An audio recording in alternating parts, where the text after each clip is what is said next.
set, I will make the introduction and welcome you.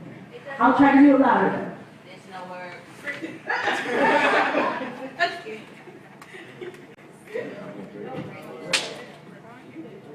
Oh, you already there?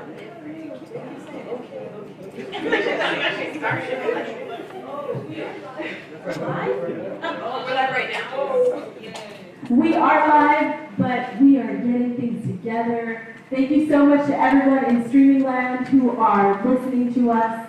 And we are going to get started with the discussion in just a few short moments. See these beautiful people on the panel? Actually, we lost one. These beautiful people will be our panelists for this evening. And yes, we are streaming, but I will not do official welcome until we get the okay from our audiovisual team.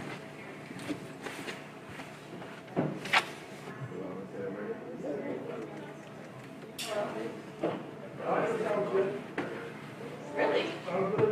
It does? Okay. Chanel, you can hear? You can hear from this? Hello? But are you hearing what I'm saying okay? What about Brittany? You mean without the mic or with the mic? Okay, Yeah, without the mic, are you hearing us? Right, but it's not going to be picked up much. Okay, now with the mic, what about the mic that Grayson has right now? Yes, sir. Okay, so we are ready to go, and I think we regained a panelist. Okay, everyone, welcome to Black Love.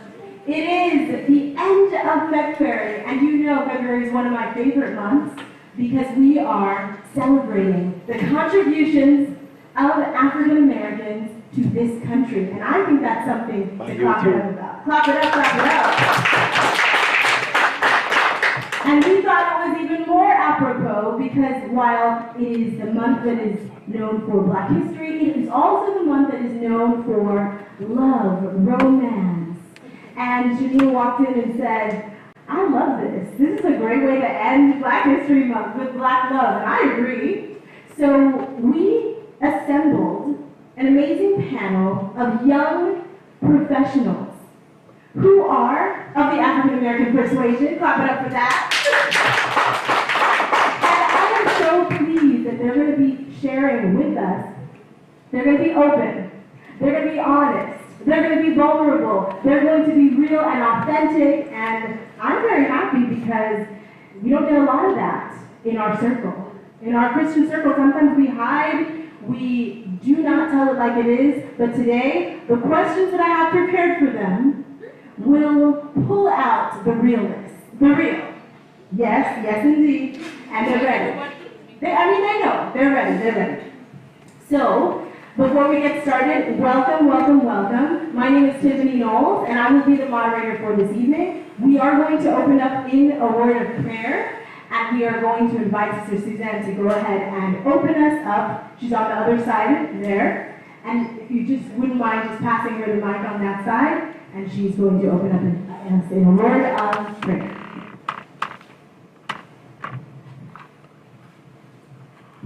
Thank you. God, we just want to give you thanks and we want to give you praise. We want to lift up this session to you. We ask you, O great God, as we are about to partake in the discussion, that you touch our hearts and you touch our souls. The discussions, the questions that are about to be asked and to be discussed, we ask you to be in the midst of it. And as we are Christians, and as we soar to be together as Christians, we ask you to enlighten us and bless us with the words that we need to talk about it. I ask you for your blessings and your guidance. Amen. Amen and amen. All right, so we're going to get our presentation up on the screen so that we have a presentation to go along with this panel. And some of the things that we're going to see on the screen will elicit a response from them. Some questions will come from me. Some things will come from the screen, and we're going to get you involved in the streaming land because we actually have some really great interactive activities for you to participate. Just because you're not here with us does not mean that you can't participate. You're going to be well into the discussion as well. Now, we also have some great prizes toward the end of our discussion, so please listen up, learn as much as you can, retain as much as you can, because we may have some goodies for you. All right, so are we ready? Are we ready? Yes!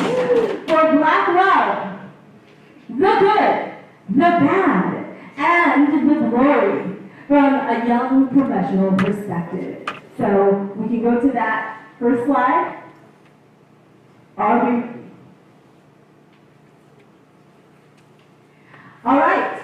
I'd like to introduce the panelists before you today.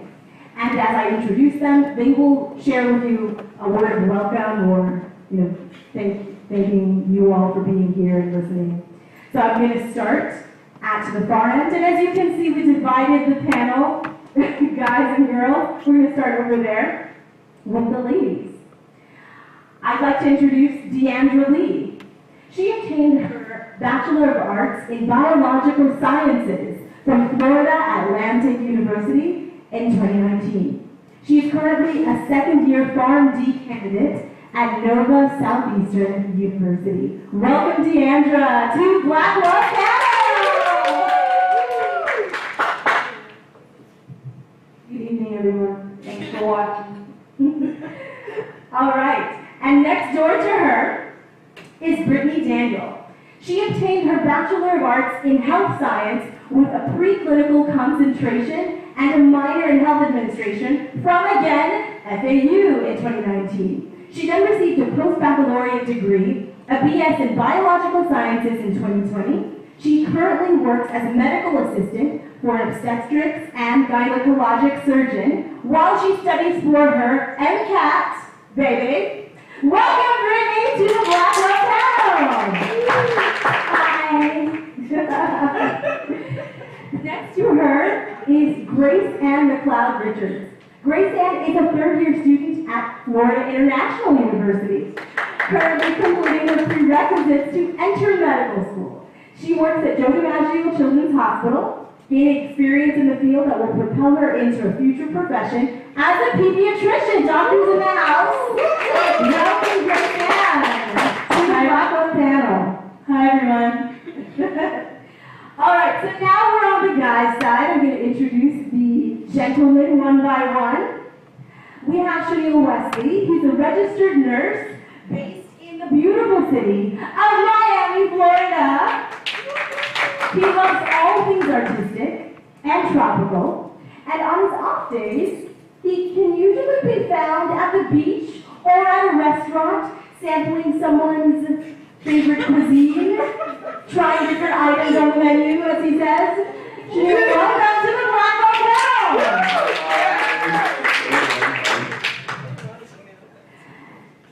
All right, next to him is Jefferson Noel. He's an orator and a 3-time published author. One of his books, Go, How to Cross the Starting Line, is a perfect addition to your library if you're a young college student or a young professional. He's the founder of Barbershop Speaks, and yes, I believe NFT. He's been featured on MSNBC, NBC, NPR, and a few others. Additionally, he's received the Miami Times, the Miami's Top Black Educator Distinction of 2021, Revolutionary Leadership Award, and the Legacy of Leadership Award. He's currently a professor of communication at Florida Memorial University. Welcome, Jefferson, to the Black Love Panel. Thank you, Professor Knowles, for this opportunity. I deeply appreciate it. I look forward to a wonderful conversation. Me too. And next we have Christopher Winter. He is a 25-year-old with a bachelor's degree from Florida International University in theater. He loves to make people laugh. Due to COVID-19, he's had to take a step back from theater, something he loves, but is now a teacher at Sunshine Elementary teaching the 5th grade. His new passion is to obtain his teaching certificate in helping the little ones reach their life goals. Welcome, Chris. Thank you for having me. I'm so appreciative. All of you, like, really distinguished people on this panel, wouldn't you all say? Yes! So we're going to learn a lot. We're prepared to ask questions. Of course, we are going to give you time for that. But we are going to first start the panel with a question that I actually posed to them in the promotion for this. Because I really want to know their thoughts, and I want to know at home what your thoughts are. The first question is, what do you think is hindering love in the Black community? What do you think is hindering love in the Black community? When I say love, I'm talking about love, long-lasting relationships, romance, marriages that are long-lasting. What is the hindrance? And for all of you, let's go to the next slide. For all of you out there, you have that question as a warm-up for you. So I want you to begin thinking, what is hindering love in the Black community? So luckily we have this really amazing way to get involved if you're online. It's called menti.com. So if you go, and you can go in the room here, if you go to menti.com, menti.com, you can actually, let's go to that next slide so they see what the slide was. They can go to menti.com and type in 72157515, and you can answer this question. While our panelists are answering, you can answer it too, and we're going to see, we're going to see what happens. So let's go back to the slide presentation so we can see. So, as our audience at home is actually going to answer this question, I'm going to now go right down the line. Very quick, what came to mind? What is hindering love in the Black community? And so I will give you guys mine. Wait, I'm going first? Yeah. Oh. Well, for starters, I would say what's hindering love in the Black community would be mostly temptation.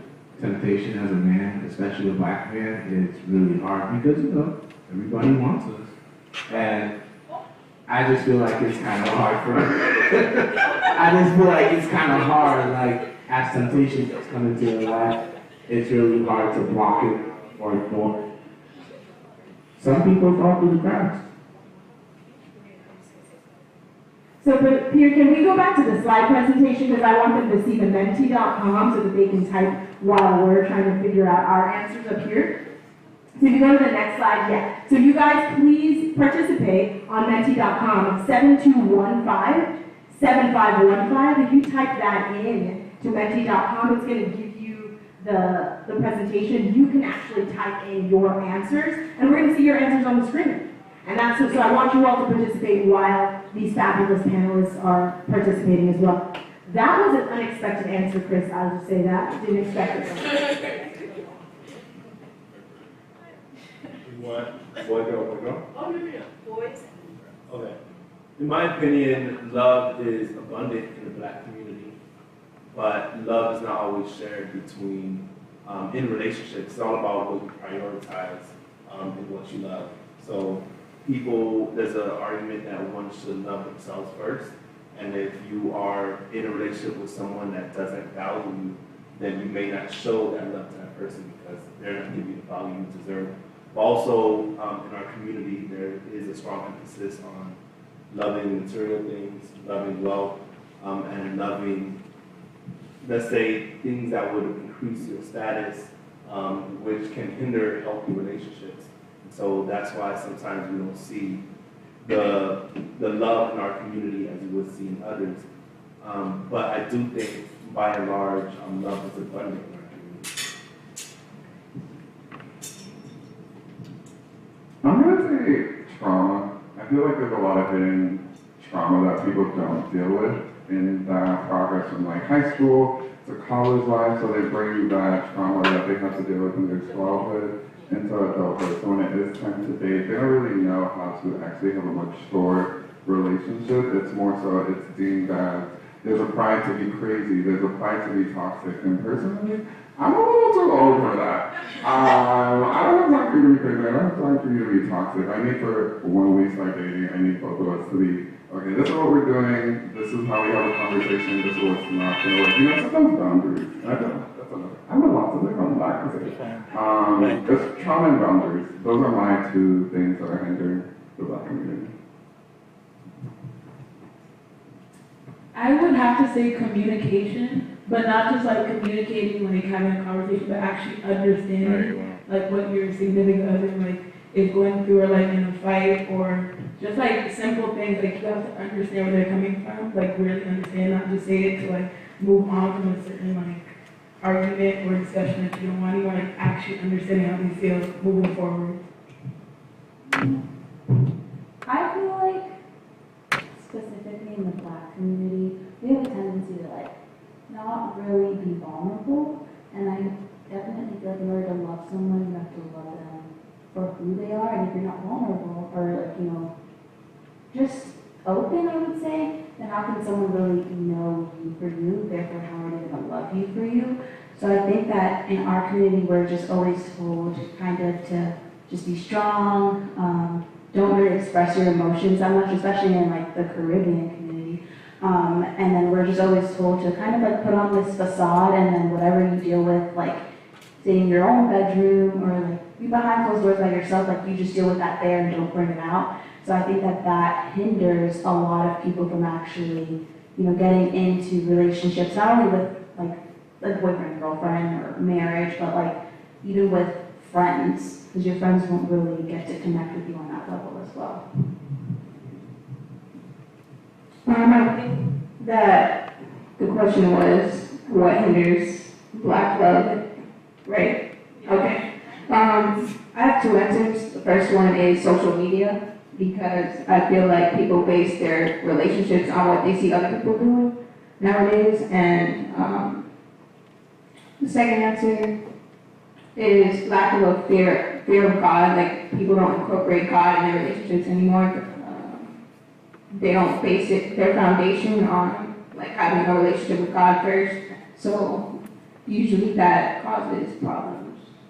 That's very wise, actually, and I will piggyback on that and say I agree with the trauma that we've experienced, and I agree with the fact that if you want any semblance of a good relationship, you have to go to the creator of relationships, and he created a relationship, Father, Son, and Holy Spirit from the beginning of time. But if we're not doing that, we don't have a map, so I totally agree with that. I want to hear what you all are saying out there in the online world. Let's go to menti.com to see what came up for the answers.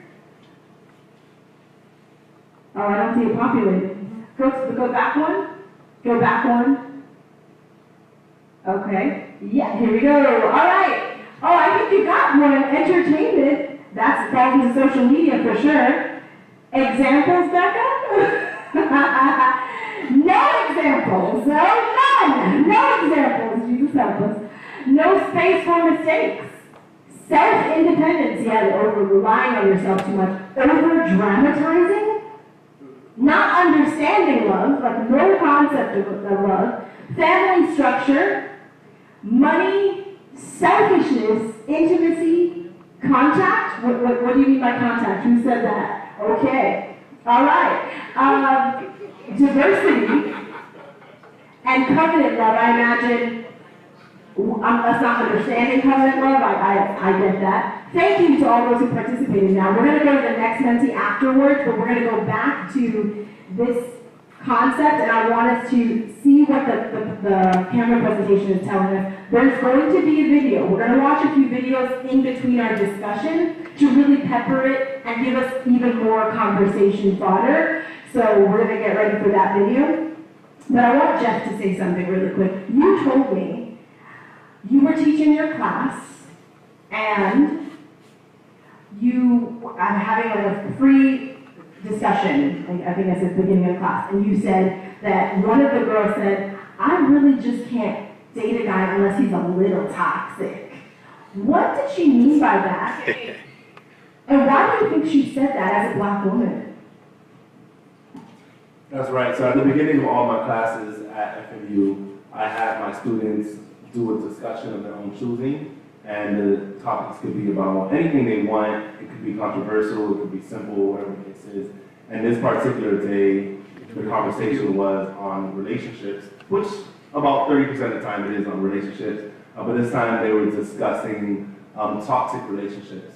And one of the girls, she brought up that she cannot be in a relationship with a man who's too good. She can't be in a relationship with a man who has everything together and treats her too right. She said she needs to be in a toxic relationship in order to feel some type of energy and excitement. And I thought that she stood alone in that opinion. So I surveyed the room, and I want to say about 70% of the women in the class, they had the same exact mentality as her. They said, we would prefer to be in a relationship that's a little toxic. It was like, it doesn't have to be too toxic, but as long as there's some toxicity that would fill the energy and excitement. And it wasn't the only class so that was one class, and then I was so curious on how many women thought that way, so I went to my other classes that semester and asked them the same exact question, and there was some level of consensus, definitely over 50% of women who wanted to be in those relationships.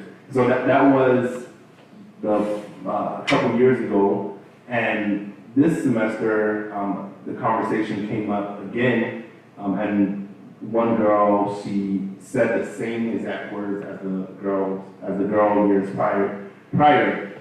And this time there was a little more pushback. There wasn't this wide consensus with all the students, but it was something that I heard before, and I personally, I think is troubling, but that was, I would say, is disturbing. I would agree, and I think if the examples are not there, as you said, Becca, if the examples are toxic, well, that's what a relationship should look like. What you mean, Professor? I'm going to see some toxicity in my man, because that's what the example is. Now, we need to break that cycle in Jesus' name, because that is not what a good example or foundation for a relationship is. Becca wants to say something. We are going to go to the video, Brother Peter, so just 1 second. Rebecca's going to say something, and then we'll do that.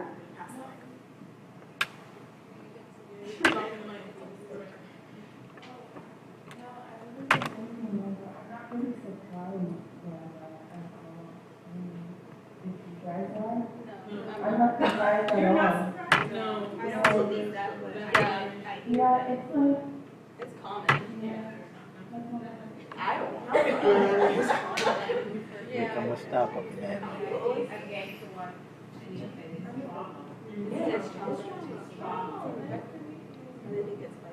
Okay, so it's spicy things of Jesus help us. All right, we're going to go to that video, and Brother Peter Lewin.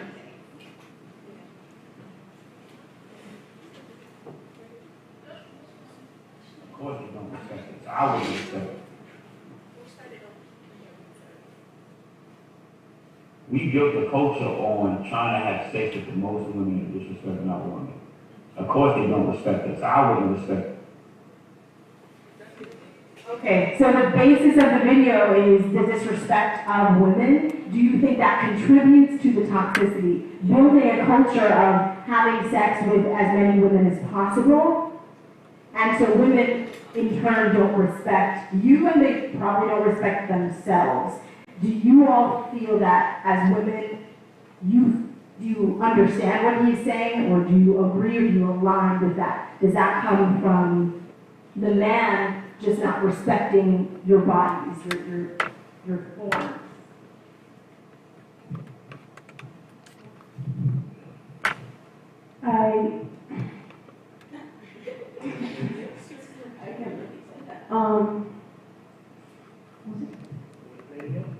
Yeah, play it again, please.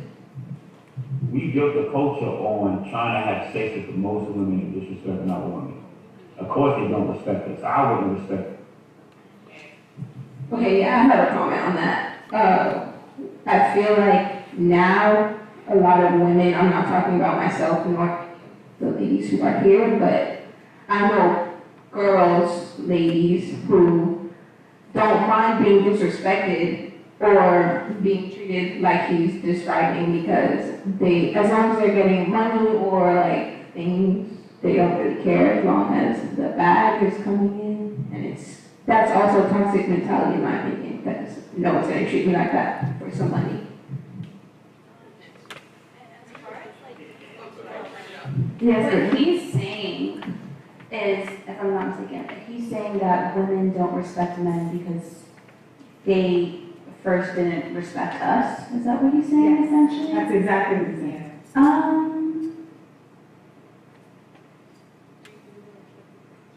I don't know. I don't know. I don't know. I don't think that's like how it all just Maybe he is boiling it down to something that maybe he's a little short-sighted. Perhaps it comes back to slavery, how we got to this country and how we tore families apart. So you couldn't actually have a real commitment. Maybe he's forgetting that. I mean, I feel like it's a very generalized statement, I would say. Maybe I don't disagree with him, but I feel like it's like generalized very much. I think your respect, I mean, I feel like it's mutual respect with just making respect you in general, but I don't agree entirely with his statement, I would say. I can see what he's saying, but I don't think I agree with it. So is he saying like women don't respect ourselves because men don't respect us, or? Yep, that's exactly what he's saying. Oh, I was confused. Yeah, but he just, I don't know what I thought He's saying the culture of disrespect starts from the man, and then that is perpetuated in women's lack of respect of themselves. So he's placing blame on he as a man first. I agree with that. He knows that too about women don't respect men now because they first as men because they're trying to be responsible for it. They don't respect, they didn't respect us. Okay. Now we turn to respect. Yeah. That's what he's saying. And I feel like that's just because back then, men was the one that worked and provided and everything, like equal, it's a fair pay here. Women are more out there working. Women are out there working and they're providing for themselves. So it's like, okay, I don't have to take your crap. I don't have to, take all of this. So now the men are seeing that, okay, so you're making your money, so I can't speak to you anyhow now, because back then women had to be at home and stuff, so things have changed. So that's what he's saying, that, now they feel like women are being disrespectful. They now call it disrespectful, but before they didn't see what they were doing was disrespectful. Okay. So I'd like to go to the next slide, because the next slide, that was a beautiful segue, by the way. Thank you very much, Assistant Mayor. So my question to you all, real question now, is does your career come before love? Does your career come before love? Thank you for that setup, because I need to hear from the ladies and the gentlemen. What do you choose as your priority? And we're talking, you're going to give us your personal opinion.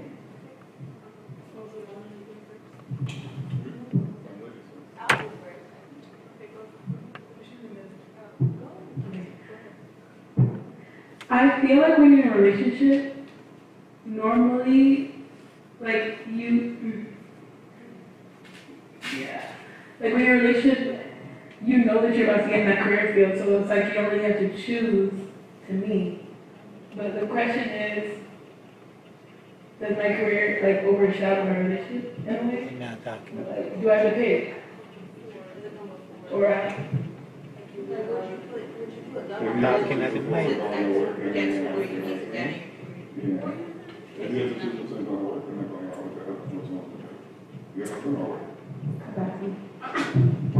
I don't think it comes before your career, because Well, I mean, you both can have an idea of what you're doing. You both shouldn't just not have like, oh, I don't know what I'm gonna do at all. Like, you should know something, have like some sort of direction. But I wouldn't say like, oh, I'm not gonna love because I'm not taking off on my career. For me personally, I want to be a doctor.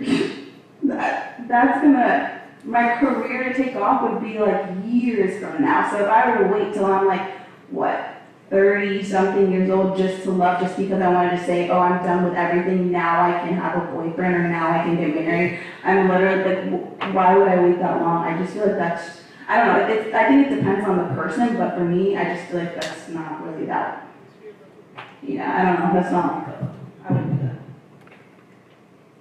My career does not come before love, but I am not going to pursue anyone who doesn't understand that my time is very limited, especially right now with school.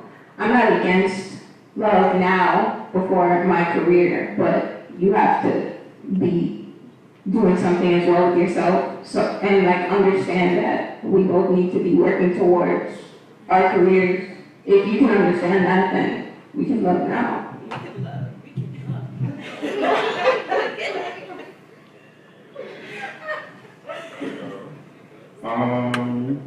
Well, I'm not gonna lie to you, at this stage of my life that I am, my career comes first. Like, I'm very focused on myself right now, very focused on honestly trying to build a future of generational wealth for my children. So I'm strictly very tunnel vision right now. Very tunnel vision. I'm not dating, not looking, nada. So I feel like when I do get to that point where I'm like, okay, I'm comfortable with my finances enough. I'm comfortable where I am, where I'm like, okay, let's go out searching. But right now, career me, please. Career me.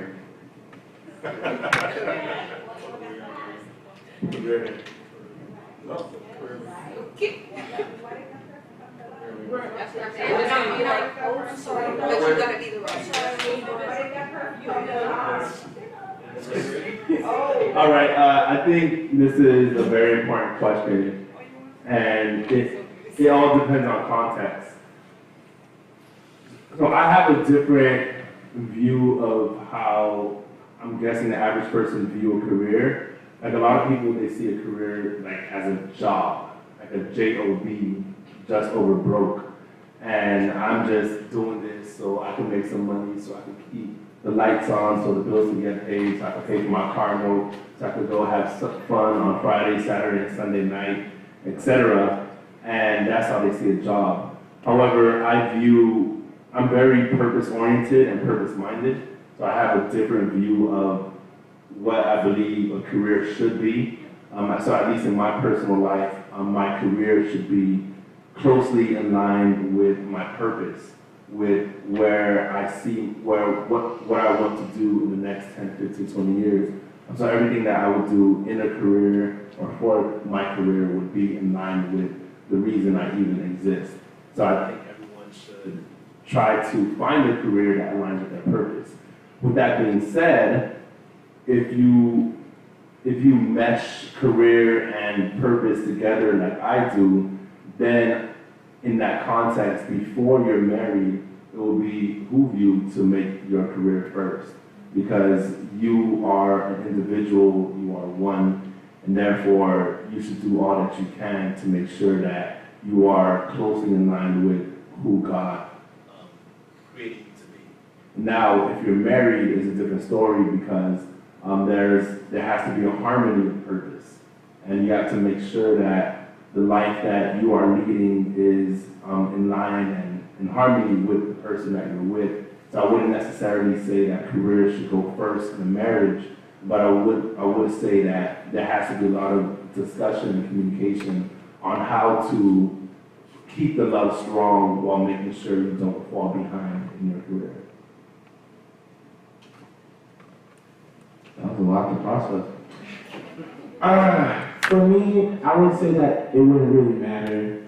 Because at the end of the day, if the person really loves you, right, and you have your career path, and a career sometimes is going to allow you to move, there's going to be a lot more changes. At the end of the day, if that person really loves you, they'll follow that way. it's gonna suck, but I mean, change, a lot of people are afraid of change. And I think that's why when it comes to a career in love, most people can't really find that balance. But you can find a balance. If you really love that person, you can find a balance. Yeah, and like, I'm sorry, I have a quick thing. Like, in the process of like you pursuing your career, and then like, I guess you get to the point where you're making money that you intended making the whole time. If the right person comes along, you don't just want to be like, no, I'm sorry, I need gotta call it a nut, I need to do this, like, bye. But like, they're like literally perfect, not perfect, but like they're a great person, and God could have very well sent them right then and there. Like, I'm not gonna be like, oh no, like that's, to me, that's not wise.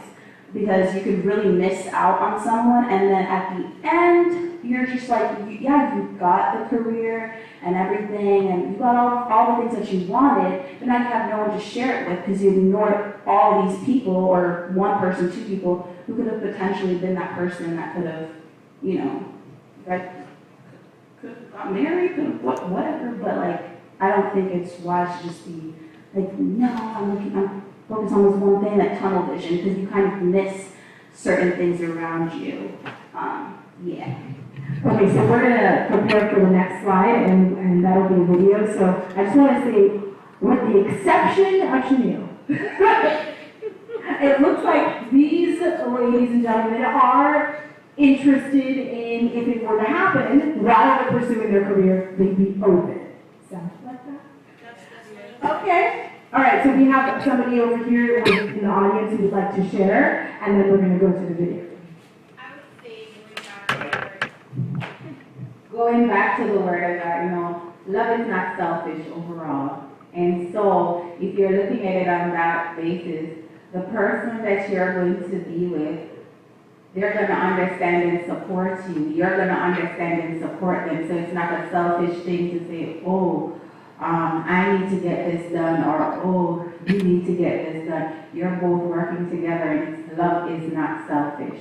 So I don't think that, for me personally, that career goes over love or love goes over career. Okay, we have another person over here. I'm going to just pass it. Okay, she's coming over.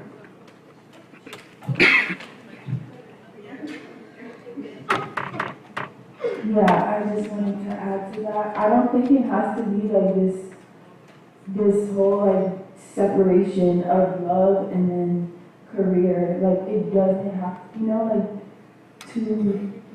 they can mesh, and like you said, like a balance. As long as it's the right person, Yeah, that's it.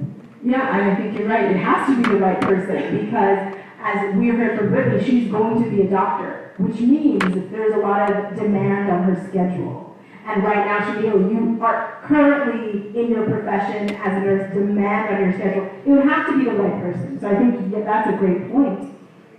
So are we ready for the video so we can see what is next for the conversation? So what you got to understand is women who think independence, you like that in men. A man being independent, a man not needing you, a man to be able to take care of his stuff on his own. That's what you value in men. Men don't want that in women. Because the reality of the matter is, when a woman is really turned on by a man, when a woman is really in love with a man, when she really respects him, she becomes utterly dependent upon him. Because she does not want him to leave. So here's what Okay! I hope you all heard this one. Oh, you three. Okay. Please play that again. We're hearing Brother Peter. We're going to play that again. So what you got to understand is women who think independence, you like that in men.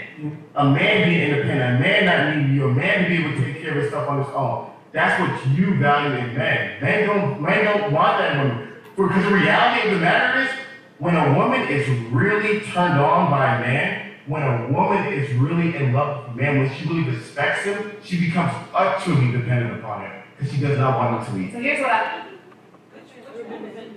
Okay, so the question I have for these panelists, is that correct? Is that ideology correct? That is incorrect. If I were to be utterly dependent on a man, then I wouldn't be utterly dependent on God, and that's a big issue. The man should also be dependent on God. Why am I being dependent on a man? Well, I would hope that the man I'm being led by is being led by God. That's the first thing. But yeah, no, I completely disagree, and that's kind of scary that he said that. Yeah, no. I think that like he's a little simple-minded because like I just would not. I mean, there are women out there who do say, you know, I fully depend on you, but what if, like, especially if you're not married to him, like, what if he just up and leaves, then what? Like, you don't have anything for yourself, or, like, you're just out there in the wilderness. I'm just not even comfortable with that. And like Dean just said, the only person I'm ever fully dependent on is God, and that's just not going to move, and I would hope the man that I'm in a relationship with is also being led by God as well. So I don't know, that's just like I don't agree with what he said. No, I would not. That's not true. The woman's in love with you. She doesn't want to just be all into you like that. No. I actually feel like nowadays women are actually more independent than dependent. Not saying that you can't be dependent, but like as Andy was saying, when you're married and like, you know, God is leading them, of course you're going to be dependent on them and they're depending on you back, but it's not like you're only dependent on him. Like we have our independence as females as well. That's crazy. I want to hear from the gentleman. I'm passing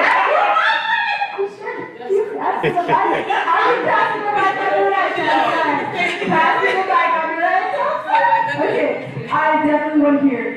Is there truth to that? Like in some, I mean, is there an ounce of truth? Is there a morsel of truth? I feel like they don't want to feel like less than or like not important. I get that, of course, but like I'm not gonna make you like my all and all. Like, oh, you want me to? Can't be equal. Can't be. Sorry. Is this our microphone? Okay.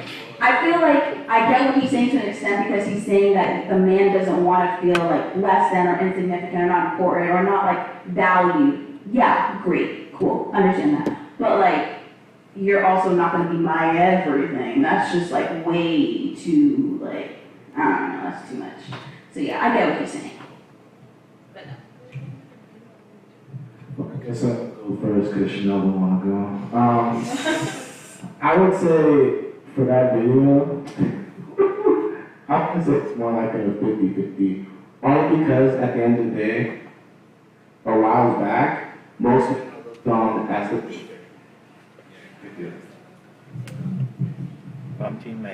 Thank you. Oh, that's better. I would say that most men are looked on as a leader, and you know, that's for him to support that video. That's the reason why he probably said it, because in most relationships that most men have, they'll start off saying, you know, for example, let's say you want to go out to eat, and the girl, you make all these suggestions, and your partner's like, I don't know, and eventually they'll be like, well, I give up. And, you know, you'll say one thing like, okay, you can give up. At the end of the day, the man made the suggestion. And I would say, like, most women, like ladies, yeah, like you want a leader, and most women are indecisive. I'm not going to lie, like most women are very indecisive when it comes to certain things. Men can be indecisive as well. Don't get me wrong. Men can be indecisive. But I know where them not put it in there. I should know it's No, you don't sit there and don't there. Alright, I seen this entire video, I think the entire clip was about 12 to 18 minutes. So this is a snapshot from a much larger conversation. So I think it is important to note that in many ways in Christian faith, we are already taught to be utterly dependent on a man. And we are completely okay with that, and his name is Jesus Christ. And so I don't think the issue necessarily is being dependent on someone. I I think the issue is being dependent on someone with a good heart. And so I think, and so men, humans, we are obviously, no matter how much we strive to be like Christ, we will never be like Christ. And so I don't think anyone should ever be utterly dependent on a man, but I think the knee-jerk reaction to say we shouldn't want to be dependent, that comes from a place of trauma as well, because we never experienced a man who was good and loving and caring in order for you to feel safe to be dependent on him. And so I think we have to have that perspective as well when we think about dependence on one another. And so I'll make that, so I'll leave that there. There's a lot more conversations to be had on this and the entire video, but I'll just. We have some claps from the room for that comment, but we did have somebody reach for the mic on the other side. So we put a lot. This is not from trauma. I'm not traumatized. I have great model fathers probably watching. But I would say I would depend on a man for certain things, just not everything, just to clarify. But yeah. I second that as well. I'm not saying I won't be dependent, but I'm not gonna make myself utterly dependent on you where if I can't have you leave me, that's not what that is. Okay, so they're loving the discussion as well on Facebook and YouTube. Gabrielle McLeod says, hi, Deandra. Michelle Troutman says, great discussion, love the honesty. And we're going to be giving you even more honesty as we continue with this discussion. All right, so I'm going to ask us to go to the next slide. And the next question is this. Does the size of your bank account matter to the one you love? Does the size of your bank account matter to the one you love? Our young professionals are here, and they are in very demanding careers. They are building wealth, what to be here, building wealth for generations. I need to hear an answer to that question. And yes, it's true, we do need to hear from them first. Because we want to learn about the generational wealth. We need to hear the man of the generational wealth. I'm not gonna lie to you guys, I've actually had this conversation a lot with my friends. Everybody knows I'm saying something, but let's be completely candid. I'm gonna be completely candid with you. I'm a nurse in the middle of a pandemic. I know what I provide and I know what I can bring to the table, so I know what I'm not going to settle for. I'm not saying that I have my nose to the top and I'm not going to not fall in love with the garbage person, but at the same time, I also know the life that I want to live and I know the life that I would like for my children to live. I thoroughly enjoy financial freedom, and I strongly believe that that's something that we both should be striving for and definitely be an example to our children. So if you cannot help me live that life of financial freedom, don't invite it. Respectfully. Honestly, I'm really down to earth, but at the same time, no, this really is my life. But at the same time, we just both have to apply pressure to in that area of life. We both have to be offered. Huh? Listen, one thing about me, I got friends up real quick. No, but honestly and truly, I personally feel I couldn't. It does. To me, it does. We got a comment here, that man speaking facts. Hello? I don't know what the boob is all about. Social media. So, I'm just kidding. So if you had to break it down to a percentage, how much would you put in your partner would put in? Well, we have to both be able to provide a comfortable 50-50. Because one thing, I know I'm the second of five. I grew up in Upper Rock. I knew what it's like to come from a struggle. So now I know what it's also like to have the ability to not be in the struggle. So why would I put myself back in the position or the predicament to be in the struggle instead of living a life of comfort? So I believe we have to give a good 50-50. A good 50-50. And you know the crazy part about that, as a man, realistically, you would like a 50-50, but it's not going to be a 50-50. It's not going to be. I'm okay with giving 100%, but. No, Gabby wanted to talk. Okay, let's hear from the ladies. Let's hear from the I have a ladies. question. Sheena, I have a question for you. As a man, I'm going to answer the question as well. This was the question before. As a man, you know most men want to make more than females. You don't think that you said 50-50. So wouldn't that bother you? They're making 50 or they're making more, or does that not matter? Okay, hold on. Before this discussion turns on to Black White and Chanel, just to clarify, he was asking how much I would put into the relationship. 50-50. In my last relationship, which was 8 years, she could count on one hand how many times she had to pay. In a course of 8 years. 8 years, on one hand how many times she had to pay. So I'm not, I never been to the table. So I know that I want to be, again, that's why I'm very career focused, because I don't feel comfortable going into a relationship where I'm like, can you cover for me? Can we go to bar and G's? Can you pay for me? What? I have to be able to be like, no, this is good. I don't like that.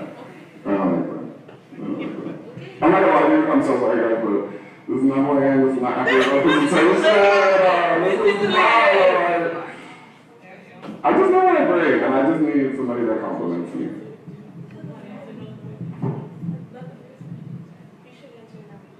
Oh yeah, so I need to hear from all guys. Okay, go ahead. Does the size of the bank account matter to the one that you love? I mean, I think the answer is obviously yes. On average, women date men who make as much as them or more than them. And men, on average, they date women who make as much as them or less than them.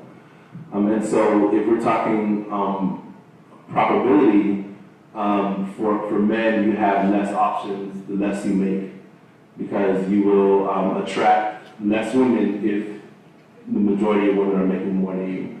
And so I think it does matter, and I think it matters for good reason. Because money provides a level of security that's necessary in order for you to feel comfortable and thrive in this world.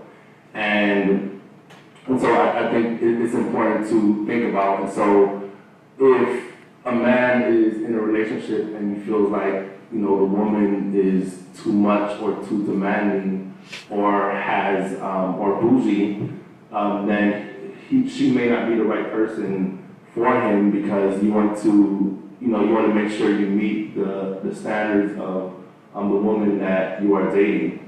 You don't want to tell someone to lessen their standards for you. And I do understand that there is the I'm grinding stage, and I'm doing as much as I can to make, to get to a place. And so it's not a zero-sum game. It's not like if you can't afford her now, then break up. It's not a zero-sum game, because there's a lot more to a relationship than money. And so it's a multi-varied equation, but all in all, I think the size of your bank account does matter, and it should match the type of lifestyle you feel comfortable with and the level of financial impact you want to make in your family, in the community, and in society. The ladies are going to answer, but I would like to go to the next slide, because there's a menti.com response that I want from our audience. You can go onto menti.com and type in 7215-7515 and be able to participate in this part of the discussion. And we're going to see your answers in just a moment. And that question has you ranking some ideas of where you place importance. So I'm going to have the ladies respond. And we also have something in the chat here. If everything is 50-50, who has the final say? How do you ultimately decide what to do if you strongly believe in independence or 50-50? So that comment came in YouTube. Thank you to all who are participating online. We appreciate you. All right. Does money matter to me? A lot of people will not agree with me, but it doesn't. Not saying that I want to be broke. Let's get that clear. I'm just saying, like, as you were saying about grinding, if I'm with a person in a relationship and maybe they're still in school or maybe they're trying to get there with their life, I don't mind, like, providing for the time being. Not saying forever or more than a couple of months, but just saying, like, money is not everything to me personally. And a lot of people tell me, no, that's not the smartest decisions, but that's my answer.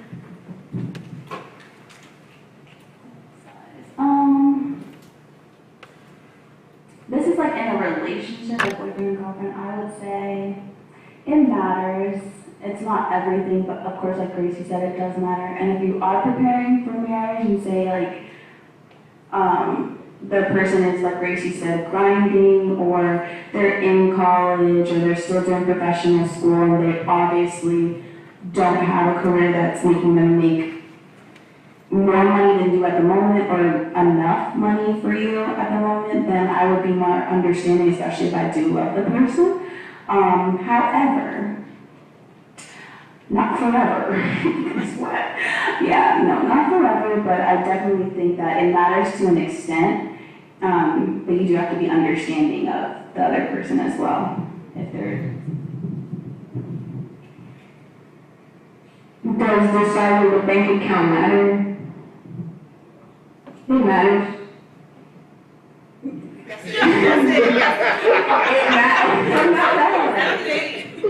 No, it does matter because, well, I'm talking more in general of, I'm thinking of marriage on that end of the spectrum. I mean, if I'm in a relationship with you right now and we're gonna go somewhere, then I don't wanna pay every single time. A lot of times now I see guys saying that they want women to pay for them sometimes. I mean, I don't mind paying sometimes, but I'm not gonna go out with you and pay every time. In that case, I can go by myself. But yeah, in terms of marriage, you know, the size doesn't matter. I feel like when I was younger, I cared more about how much they made or like what their job was, but I feel like as long as you're working and making money, that's fine with you.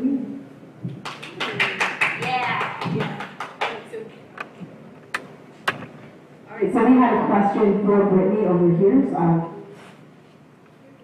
Yeah, so my question was, if you are pursuing a career that pays benefits in the long run, wouldn't you need to be dependent on someone to actually either help or support you to that finish line of your career in specific? Yes, so I actually do have a boyfriend, and we are talking about like that way of things, and he often brings that up, that of course, like he thinks already like in that mindset, like I will be the person who will be providing for a while.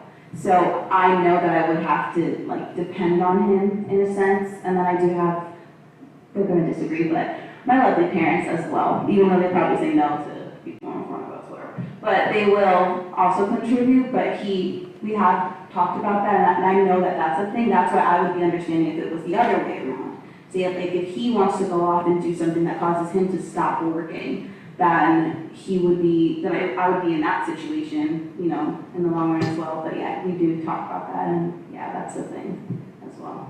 I'm glad that you answered that with all your honesty. I really do appreciate that. The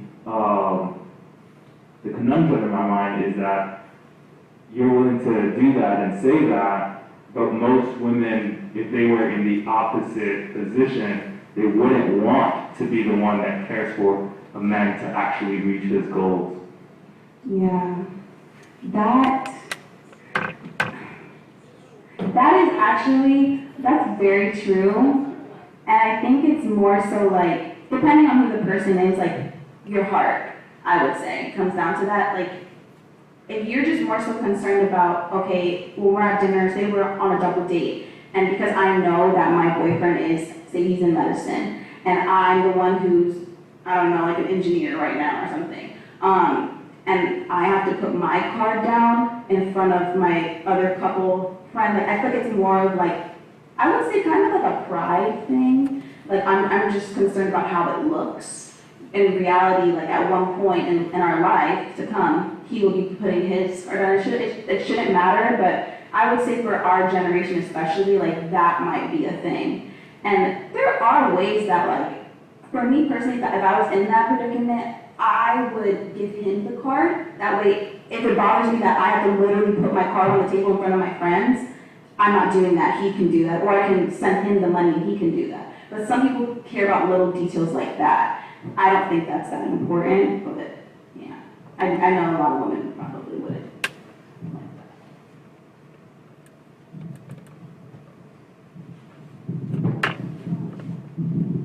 Okay, we do have someone in the Facebook chat who says, the size does matter. The size of the bank account matters more to the women. Thank you very much, Carol Powell, for sharing that. Well, I don't remember what I wanted to say. You want to go first? Of course. Okay. So, going back to the question, does money matter in a relationship? Yeah. So yes, it does completely. I would say it matters only because, again, you guys would want to do stuff, and in the case where a woman is making more than the man, at the end of the day, as a man, it's a pride thing. Like, if we can't support our women, then what are we really good for? And I would say, like, for us, it's like, now the woman's paying for everything. As me, if my woman's paying for everything, I'd be like, yeah, something's gotta give. If I'm just there, and she just looks or sometimes I'll be like, wow, I really gotta do better. But yeah, I would say, and it goes back to the question that it's going back to the question like how much percentage-wise financially will I put in? And I say realistically, I think like 50-50, but in reality, I would say 70-30, only because at the end of the day, if I know I can handle the majority of the bills as a man, by myself or with a partner, I'll still feel comfortable enough with myself knowing that I can make that. Okay, so we're going to get to the menti.com, so we're going to go to that in, yeah, he's going to respond, but I just want the menti.com to show up so we can see what everyone, the actual menti website. Yeah, so we're going to go to that, and I'm going to have another one of our audience members respond. So. Alright, so you spoke about percentage, right? Most men would like 50-50, but that's not the reality. It's more 60, 40 or, whatever the percentage, depending on the person that you're dating or you're with. My question is, are we entitled based on how much percentage we are putting in? And if we are not entitled based on how much percentage we're giving in, then does percentage giving in matter at all? What way or swing does any percentage give? And to answer your question, I would say mostly it's the norm that we live in. It sucks because in reality, love should be on a percentage of how much money or time, but it comes back to your question, it really sucks. That's just the norm of it now. You can't even if you don't have enough money or anything like that, it's like, what's the point? So according to... And you all can answer. According to menti.com, we have some responses in here. How much does money matter to you when it comes to love? Rate these statements. So it looks like, we have a few statements in here. You've got to be on a similar career trajectory as me for us to date. So that was 3.9 average response. If you're broke, you shouldn't be dating me. 4.7 average response. Out of 10. You can date me even if you're working out your finances. That was a 3.7 average response. And I can fall in love with your vision even if you don't have the finances yet. That was a 6.7 average response. Wow! We are very kind, patient, accommodating people here, online as well as in person. God bless you all for seeing the vision in the one you love. I wonder what percentage of that was women and men. But anyway, we have some responses down here. The ladies, you want to respond to what Chris said? for what? I don't have a problem supporting the vision, but what's the vision? Is it feasible? Is, like, how long is it gonna get you? How long is it gonna take you? What are you doing to make the vision happen? I mean, a lot of people have dreams and visions and you don't see any of it come to fruition. And if we're gonna have a life together, I don't know how long I'm gonna wait for your vision. I mean, I'll support it to a certain extent. It depends on how also, like, I would say real, like, okay, this is so shallow, but like, this is me personally, okay, please, but like, someone like a rapper, like, what, I'm not gonna do that, I'm sorry, I'm really sorry, like, I'm not, this is my personal, it's not anybody on here, but like, for me, I know it's very shallow, but like, I would do that only if you have a backup plan, because I know that, and that's what everybody should have a backup plan, I should have one, everybody should, I guess, whatever. But like, for things like that, I feel like, how long are we gonna be like broke? Like that's like a really, I don't know, because it's just like, you gotta get in there somehow, then you gotta get the connection, then you gotta talk to the right person, like somehow you make it up there, but it's like, I can't see it. So for me, personally, I would just have to see like some sort of like actual plan that we can kind of touch, and I get like, you know, faith and all of that. So I get that aspect of it. But for me, I don't think that I could sit there with someone who's saying like, I want to do this, but like there's no real tangible plan, and there's also no like backup. So I'd like Chris to respond to this, because Chris, his world was theater, and that's actually his passion. However, Chris is actually currently in the teaching profession. So I wanted to hear from you, Chris. Do you agree, like, let's say you want to be a full-blown actor right now. Is that the vision that you want the woman you're dating to fall in love with? To be honest with you, no. Because you gotta be realistic. Like, yes, I have dreams. Who doesn't have dreams? But your idea of thinking and just saying it is different from your actions. So you can, like, literally when I was in theater, it was fun, and I switched over to the design portion, because designers make more money, and I was like, yeah, cool, I just got realistic, like, yeah, I gotta revision my life and what I'm gonna do next, and, you know, I know teaching is not as much as in the theater area, but at the end of the day, I'm still making steps to get my teaching certification, and hey, I'm still going to look for theater gigs on the side. Yeah, like that's more, I feel like that's a better way. Like you can still pursue, yeah, like I agree with that, because you can still pursue like your dream, of course, because like, obviously right now I'm not working mine, but like, you can still pursue your dream. But at the end of the day, you need some sort of money. So you have to be doing something. I don't care if it's like working at a retail store or a McDonald's. You have to be literally doing something. You can't just be like, I'm gonna sit home and I'm gonna like make beats. Like, what do you mean? Like, I'm gonna be out there. Like, no, I'm not doing that. Okay, so we have a video that we would like to show. You want to prepare that? It's in the presentation. So, Graceanne, you will have a moment, you can respond to that. And also, Joshua says that you all didn't respond to his entitlement question. So, you asked, how entitled can a man be? Yeah, I feel like that's a very important question, because we're putting value on people providing for each other. And if we're putting value on provisions being made, and someone is putting in, you know, a specific amount or percentage more than, then my question is, you know, what does that do? Like, what does that entitle you to anything? And if it doesn't entitle you to anything, why put in a certain amount of percentage anyway if it yields nothing or garners you nothing from within the relationship? If everything is 50-50, then there's nothing, in my opinion, that can sway your way if we're just doing the same thing together all the time. I don't think your value should be on a percentage, for sure. I think when you're entering a relationship, like dating, and you're talking about being married, I think that the person should have some sort of like decent finances to an extent, depending on their career. Because again, I can't like really talk, but whatever.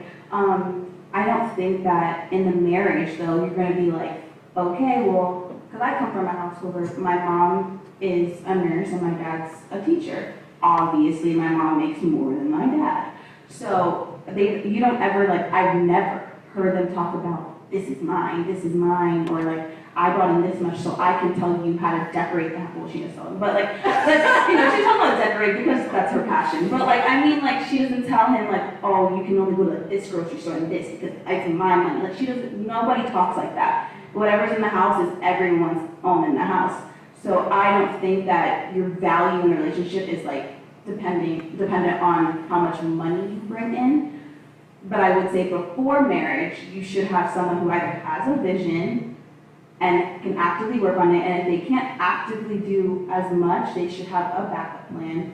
But in the marriage, you shouldn't be like, okay, well, you brought in only like 10,000 this month, and I brought in like 20, so I guess you're gonna do whatever I say you want to do. Like that's not a marriage. That's like a dictatorship. Yeah. Like, no. Okay, so we're gonna watch this video and see what we have to say from it. And I think it's scary for me.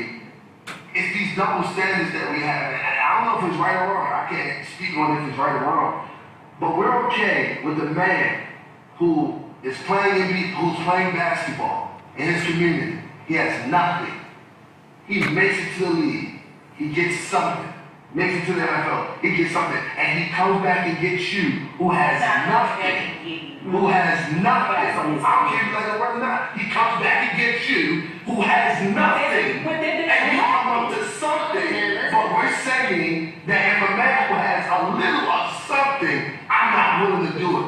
That's shocking. He's not coming back. He's not coming back to the community. He's going to find one of the groupie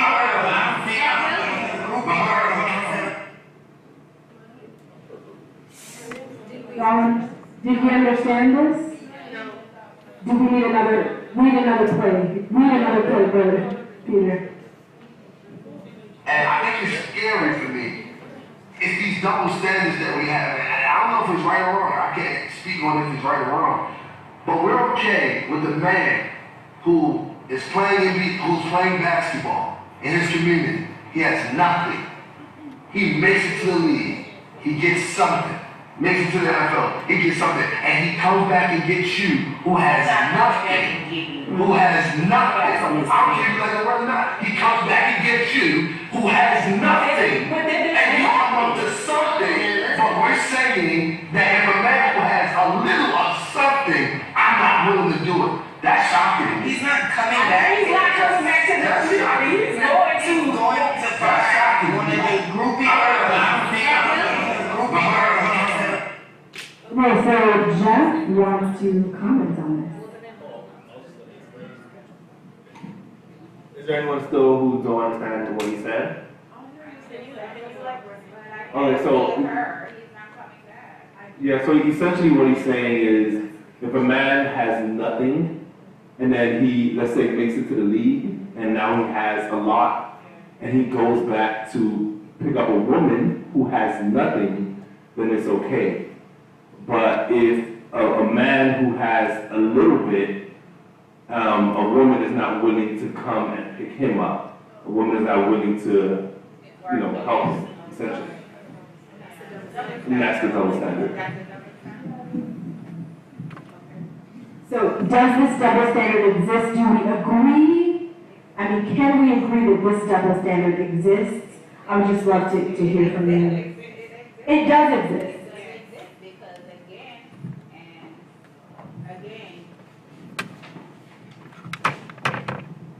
it's like, okay, even though we as women, we want to be independent and we want to make our own, but let's be honest here, we also are very dependent. And so, some women, they want someone to make the bag. They go out, we do everything else, probably stay at home, we may not stay, but we do. And I feel like, yes, it's okay because he has all the money. So yes, he can come and get me. I don't have to work, I don't have to do anything. But now I'm gonna meet someone who doesn't have all that money. So that means I'm gonna have to work too. So, and help him and support him. So yes, it's a double standard. I mean, we're willing to go, if the both of them were to present themselves, of course, the woman is gonna go with the one that has more money. It's like a no-brainer. So it's really a double standard. We can say all that we want to say or whatever and try to go around it, but the facts are the facts. Majority of women are gonna go with the person who has the more money, and it's a double standard. Okay, so I just want to know, it's a double standard, so that means on the other side, two women, one has a lot, she's working with the WNBA, and the other is a regular woman. Tennis? Okay, so she's Serena money, right, tennis, and then there's another one who's working as a teacher.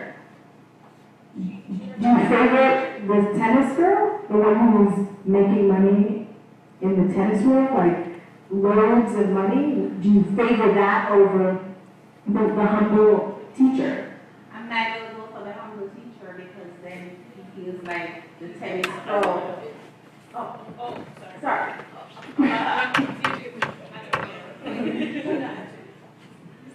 So going to that, like, you gotta be honest with yourself. You can go with the person who has the most money, but at the end of the day, they're gonna feel obligated to own you. Like, you are literally, I'd rather go to my uncle. You go with the person who making more money, yeah, it's fun. I don't have to work no more. Let's be realistic. You don't like going to work. Unless you're driven about that passion, you don't like going to work. It's a JOB. So, in reality, I didn't want the humble person, because you get the person with money, now they're going to feel like they own you, now they're going to feel like they're going to go out and cheat, they're going to do whatever they want, and in your head it's like, wow, I can't leave because I'm comfortable. I can do whatever I want to. But then guess what? If they don't like what you're doing, you have to stop, but they keep doing it, who's to say who really has, you know?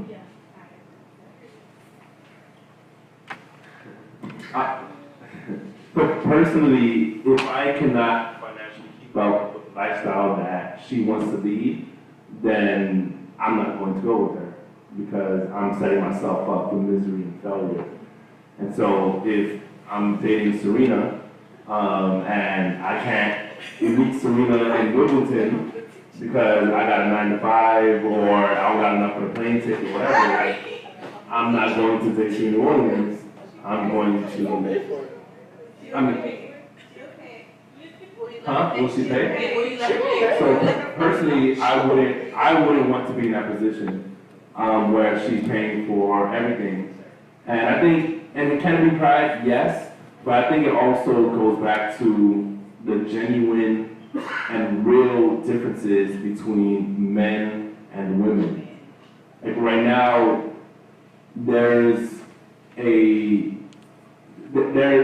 an attempt to blur the lines between what men and women desire or should desire or how they should behave.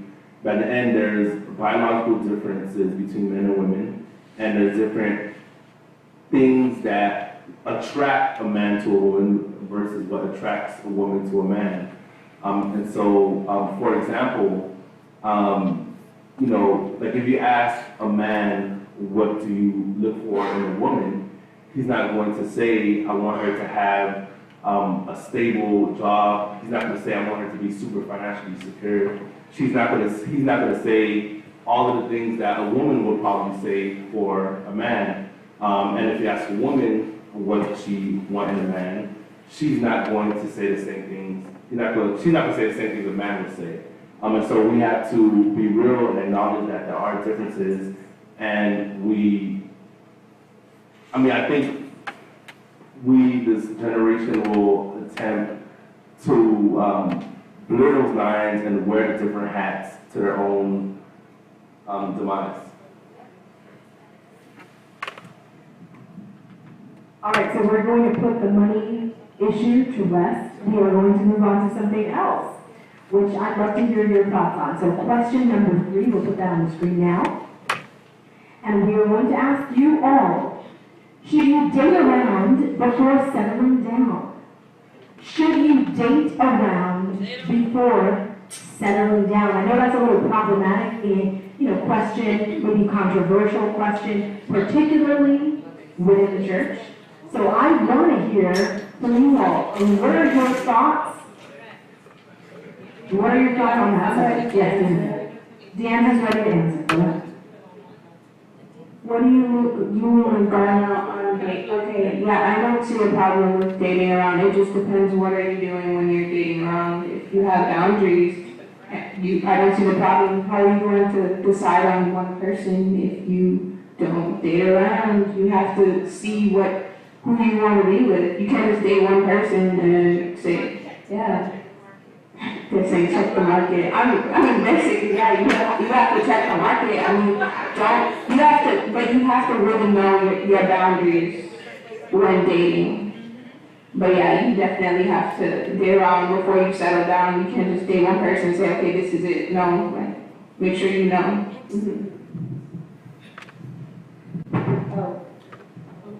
I mean, I agree with what Deandra said. You would have to date around, or talk around. I don't know, but you have to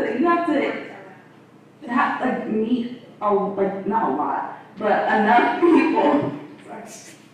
You have to meet enough people in order to be like, this is what I'm looking for in someone. I feel like that goes back to kind of the girls in Just class saying, I need a little bit of toxicity in the relationship. Okay, but if you've only experienced toxic relationships and you haven't experienced a guy he doesn't have to be, I think what they don't want is probably a really weird, goody-goody two-shoes type of guy, with no personality or something, I don't know. But it doesn't have to be like that, but there is a balance of being a normal human being and not being toxic. So I think you would definitely have to date around to just meet new people, and then from meeting those people, you'll decide what you really want and believe is best for you. I agree that you have to date around, not talk and tell everybody your personal business. You can date and get to know them, but don't be this is what happened. Yeah, the talking is a different thing, whole different thing. So dating, yeah. Why is talking different from dating? I just want to know. Because when you're dating, you're just learning basic things. But when you're talking, you're getting very intimate and personal with the person. You can't do it with everybody. I get what she's saying. She's saying, no, but I get what she's saying. But listen, I get what she's saying. Because if you're dating, you might just be very surface level. No. It might be very surface level. Talking might be I'm going to point my heart out. Talking is surface level. Yeah, talking is different, and talking was created because this generation thinks that we need to talk, and basically you only can talk to one person at one time. Why can't we go back to when, in the 90s when people went on dates? You can go out on a date with one person and go out with someone else the next week. I'm just differentiating between talking and dating, because I know there's people out there that don't know what is talking. It's dating. Yeah, give us a working definition, Julia. Talking is dating. Yes,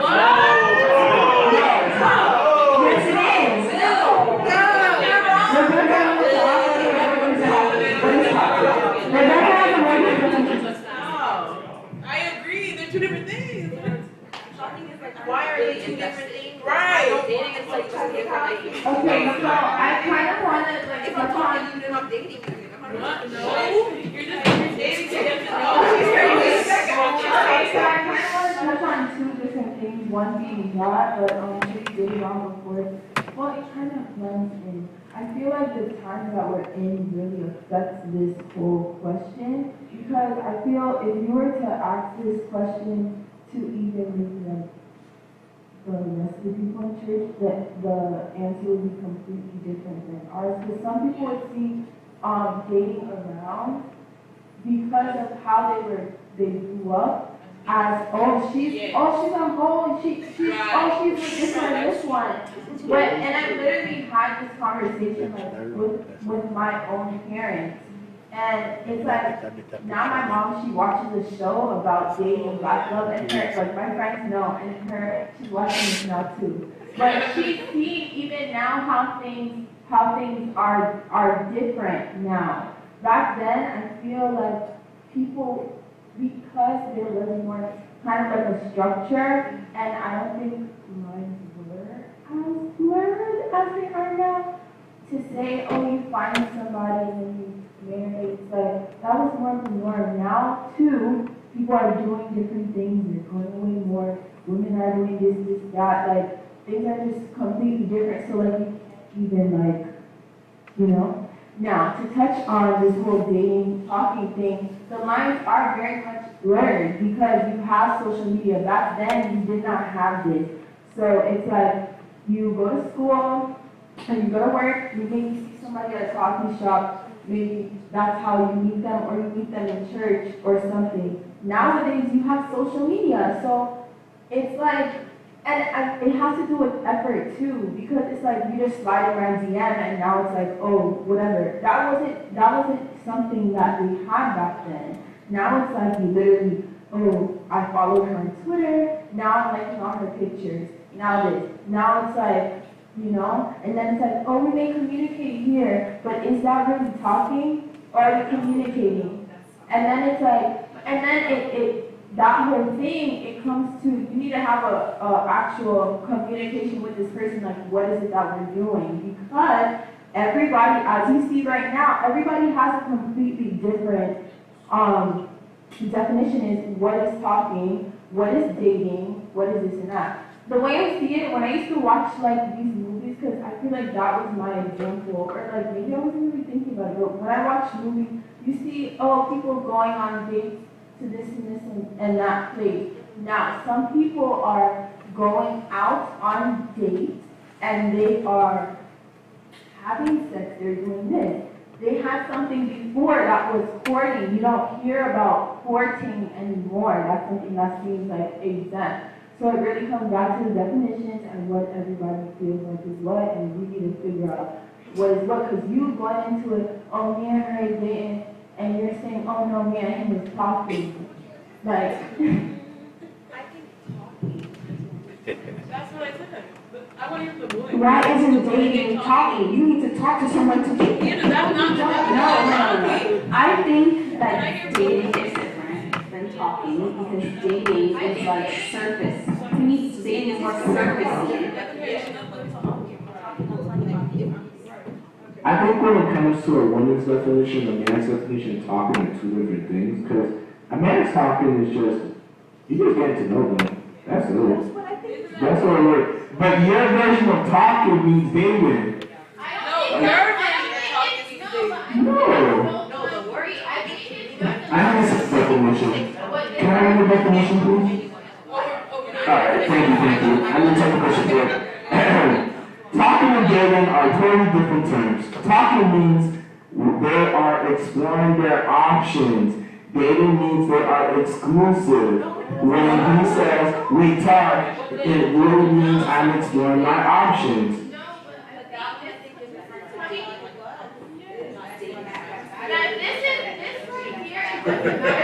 Go to Urban Dictionary. That definition is wrong. I think that definition is referring to like boyfriend and girlfriend, like dating. I don't think it's referring to like dating around. Yeah. So boyfriend and girlfriend, you obviously wouldn't date with more people. Okay. I think that I would agree with you on that one, though. I think we are caught up in the semantics. Yeah, that's what I'm saying. Like, this is literally, you call this tomato and I'm calling it tomato. I get what you're saying. It's like, about the words. I'm just going to go back to the question. I'm going to go back to the question. Alright, so should you date around before settling down? Now, what I have here is kind of like a controversial,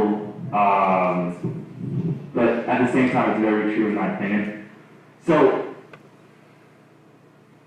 I feel like if a guy does decide to, you know, do what is right or do what is good in terms of dating around and then presenting himself for, you know, this person and so on and so forth, and it grows or whatever.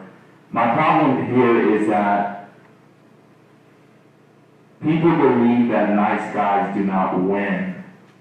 Should guys pursue being this nice guy, or should they not pursue it? Because we were kind of saying here that you need to have an edge. I'm not too sure if that was it. But yeah, we were kind of saying like some guys need to have an edge to them. So I'm asking, based on this, you know, dating around, should you date around with nice guys, or should you date around for that toxicity? I don't want toxic. I know a lot of girls that. But that, should you date a variety of guys? I guess that's the question. A variety. So some with an edge, some with a little bit of a meeker personality, some with a bolder, extroverted personality to get you to where you are. I feel like if you date somebody with an edgy, toxic personality, you're gonna become kind of like that, or you're gonna start to enjoy that. And I feel like if you date somebody who's nice, you're gonna get accustomed to nice guys, and that's like. Yeah, then you're able to decipher properly. And I think even if they're like too nice, quote unquote, friendless girls or whatever that we're saying, like maybe you don't want that. I don't know. Maybe like the edge. I feel like when you say them having an edge, it doesn't necessarily have to be like a toxic one. I think it can kind of just be like your just personality might be. I don't know. I don't know how to describe it, but like someone I can have a conversation with, something that's like, you know, make me laugh, whatever, but not like a weird, I don't know. But I think that as far as for, like, personally, I wouldn't date around with a variety of, like, let me go from a Christian, well, everybody can be toxic, so there's that. There's different types of toxic. But I wouldn't go from, like, a super, super perfect person, or not perfect, but ideal person to, like, a toxic person to then like some bad boy type of thing. Like, I'm not gonna waste my time like, if I'm being intentional. So I think I'm gonna more so be like, okay, I have my qualities in my head, and let me look for that in each person. I don't think you should have such a, I don't know, it depends on your intention, because if you're young, like if we're younger, like how we are right now, like we can probably date around different types of people, but I think if you're really being intentional, you really want to get married, I don't see any sense in wasting your time if you know already that someone's toxic. Why am I gonna sit down with you and like eat? Like, we don't need to eat, we're fine. Toxic is not your type, so you just keep moving. Okay, so we're going to skip to question 4. So 2 slides from this point. And the next slide. Okay, so question 4, it kind of alludes to what Jeff was saying, and I want us to answer this. What does a man want in a woman? But I want the woman to answer this question. Because he said that if you hear it from a woman, they're obviously going to say something different. But I want to hear, what do women believe? If girls are going to answer this. What does a man want in you, women? Well, like Rebecca was saying, like we're in a very social media generation. So for like me, I feel like a man wants, you know, a girl with, you know, nice body, perfect teeth, long hair, long curly hair. That's what I'm giving my personal opinion. Nobody else agrees with me, but that's what I think a man wants in this, or looks for in this generation.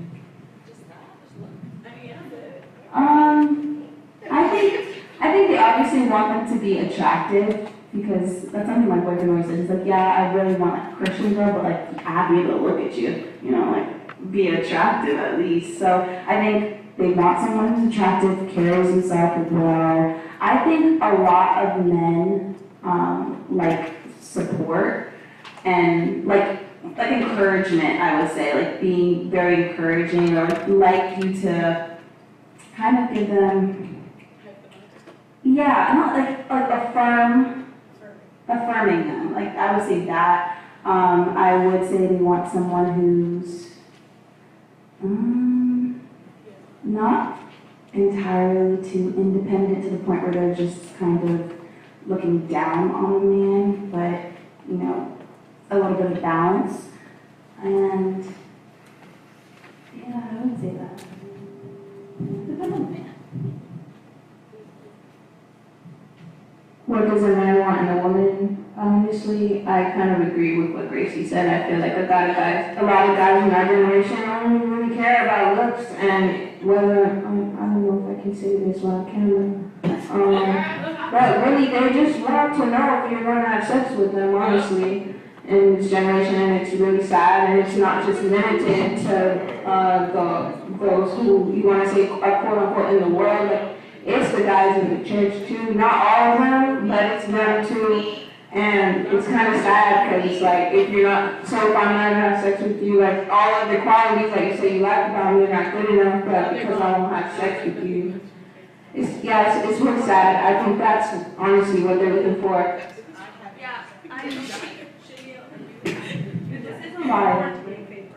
I think that, okay, I also agree, like, I think I'm more so thinking about myself, but I think that, like, men out there, not out there, also in here, anywhere, everywhere, they really do, like, if you are not willing to have sex with them, like, that's it. Like, it's kind of cut cold turkey. Like, I remember being in college, like, that was, not some, I guess, but, like, majority. Because that's really it. Like, it comes off like, okay, you're pretty, okay, cool, we can talk a little bit, but, like, what's next? And, like, if I'm not willing to do that, then it's like, you literally said all these good things to me, you made me feel like a great person, but because I won't have sex with you, then it's on to the next girl. And that's completely fine. You can move on. Yeah, I want to second that. Like, I've been told, hey, you have everything that I'm looking for in someone who I want as a wife, but because you will not have sex with me, like, I can't be with you. Like, I've been told that multiple times, and it's really, really sad, and I think that's why I'm single now, honestly, because at this point, like, until someone who's actually serious about, honestly, their relationship with God, because, I mean, if you have a relationship with God, you're not going to be pressuring me to have sex with you, like, you're going to, like, I just feel like... Yeah. This one struck a nerve. Right? Yeah, it really struck a nerve, because, like, I deal with this a lot. Yeah, it's in the church too. I'm not saying only in our church, I think it's all the church. That's it. Maybe they got your right. Maybe they got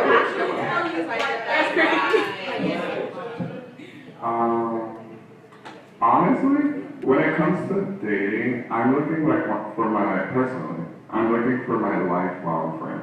Like, yeah, I'm gonna have my friends outside of my relationship, but this is really the person I'm gonna come home to every single day after work. So I need somebody, like, I'm a very outgoing person, I'm a very spontaneous person. I don't want somebody, when I say I'm outside, I'm like, let's go hang out. I don't want somebody to be like, we just did that yesterday. No. We have to complement each other very well. And I feel like that's something that people aren't looking for. And let me just take on this question.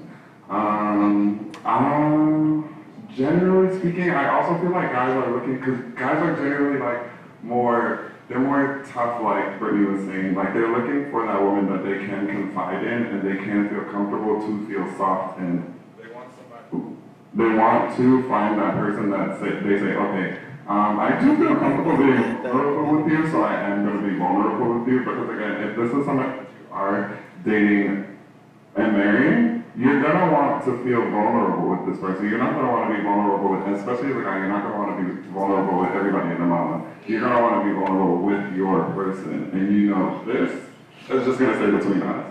This isn't going to go between Tom, Dick, and Harry. No, this is not going to go in the group chat. This is going to be you and I.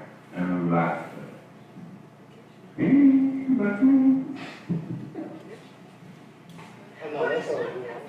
Can you give a round of applause?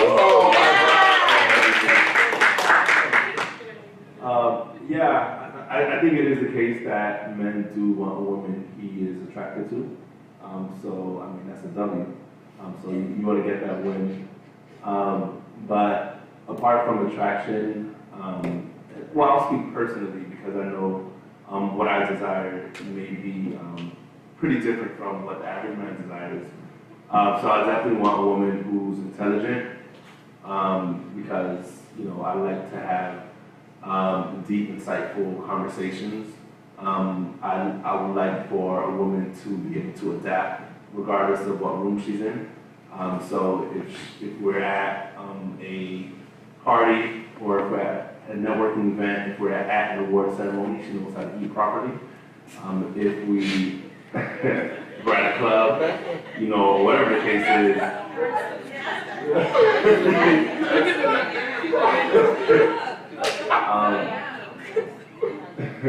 So I definitely want someone who can adapt no matter what room they're in. I would want a woman with emotional stability. I think that's extremely important because if you don't have that, then you're going to be in a Category 5 hurricane every day. And, you know, no one wants to be in that. And I'll stop at that.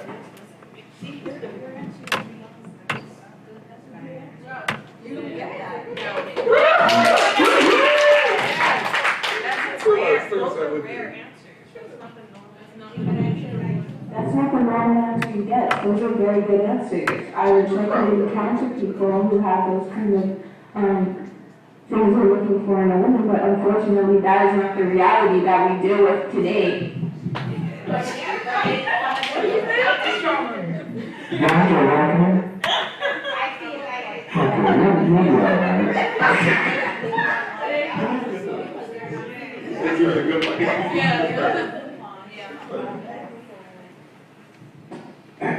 So, for me, I mostly go for personality, because me, I'm more fun. I would want my partner to be fun.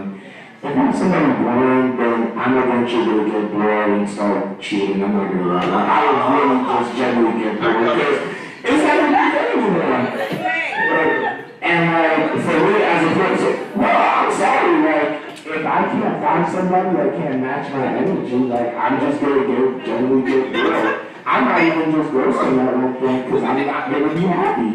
And my happiness, honestly, comes first. So that's for everybody in this room. Like, your happiness comes first. And if you're going to be bored or cold, Bring the mic down here.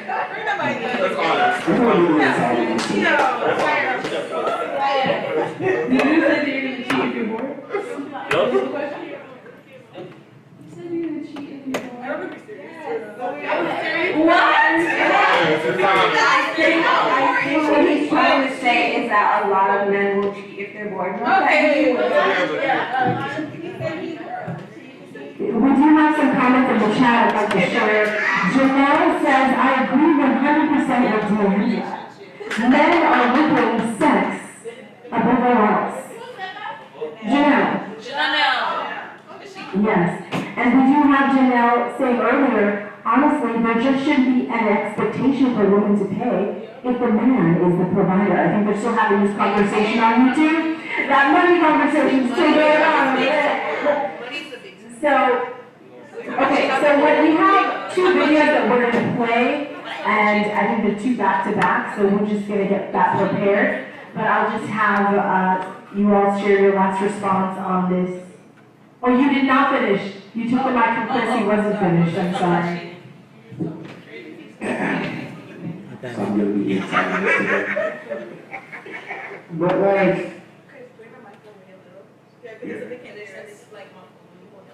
okay. Sorry, paper problem. I would say for you though, but yeah, like, I just can't be bored. Like, that's just me as a person. And if I do get bored, I'm going to leave. And, you know, I'm not going to look back. I never cheated. Yeah, but I never cheated. But eventually, like, if that person will let me go, I'm just going to be like, you can go. You can walk out. You can go. They don't hold you. Walk away. no, I had an ex-girlfriend, right? And she legit, like, I tried to leave, like, called multiple times, and she just wouldn't let me go. I was hurt, so This is not shit. I was close, but I didn't take my word and take it. But I didn't. Okay, so in the chat, we also, they're still talking about the talking conversation. Parrot says, talking is the man's greatest invention. Thank you very much, Parrot, for that. Parrot Powell. Okay, so we're going to see the two videos back to back, and we'll comment on them. That's your problem. Y'all only focus on money, right? So when a man asks you that question, you know what's acceptable answers? Femininity, compassion, empathy. I'm a great nurturer. Things that's intangible. Peace. I bring peace. Things that's intangible that I can't buy. Y'all talking about cooking and cleaning. A man can buy that. You talking about a man can buy that also. So bring intangibles. That's what we want to know. Can y'all bring the intangibles? Okay, so it sounds like he was responding to what a woman can bring. What does he want in a woman, what she can offer? And it sounded like some of the same things you all were saying, right? You know, good personality, someone who's my lifelong friend, someone who I can be around and feel myself, and just what you were saying, yeah. So I think the real answers were before us tonight, the real answers, and as much as we're hearing, yeah, it's attraction, yes, it's sex, but it's also something real and genuine, a connection you all are looking for. And these gentlemen are the types of gentlemen you want to be dating, so God bless you for sharing that. All right, we have one more video there. A man's greatest fears, two of them, the fear of being controlled by a woman and the fear of being found inadequate. Well, when you know going into a relationship with your husband or currently in a relationship with your husband, when you know up front that those are his two fears, that somebody's going to figure out he's inadequate or that he'll be controlled by a woman, then you can go into your relationship and spend your time trying to dispel those fears. Gentlemen, I just want you to respond to this, just you. Are those your fears? The fear of being controlled and the fear of being found inadequate. So I never heard it framed that way. So I wouldn't say it's a fear because I'm not afraid of it, but it's something that I definitely would not want. And so I have zero interest in being controlled by a woman. And for the part of being inadequate, I recognize that I am human and I'm imperfect. And so I have to understand that there might be times where I might be inadequate in some areas. So I have to have enough self-awareness self-awareness and humility to see if I am inadequate in any areas. I have to be open to understanding what areas those are, and I have to be intentional about improving myself so I can not be inadequate. You are a very evolved human being. God bless you. We do have an audience member over here who would like to share. We're just going to pass the mic over. And we have one last question to our panel after this.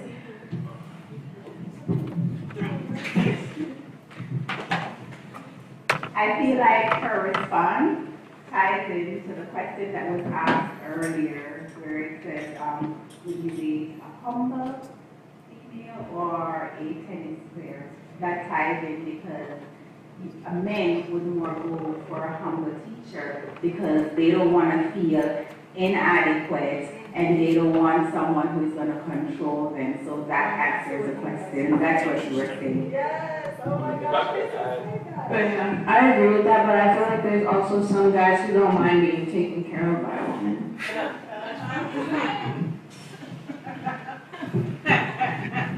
Yeah, well, I think that's a minority of men. Of course, there's some guys, of course. But I would say not only men not wanting to feel inadequate, that's the reason they wouldn't date the tennis star over the humble teacher, but it's also they don't want to feel less respected because a woman can lose respect for a man over time if she feels that way. So it also has to do with respect. So I would say the way a man would probably frame it would be his greatest fear would be to lose the respect of a woman. Okay, so we do have a few other comments or questions for the panel. On YouTube, April is saying, I believe a man should pay 100% of the bills. He should be the provider. He should be the protector. April says, what does a wife profit if she does 50-50? What kind of care is she getting from her husband? Chanel. She said Chanel?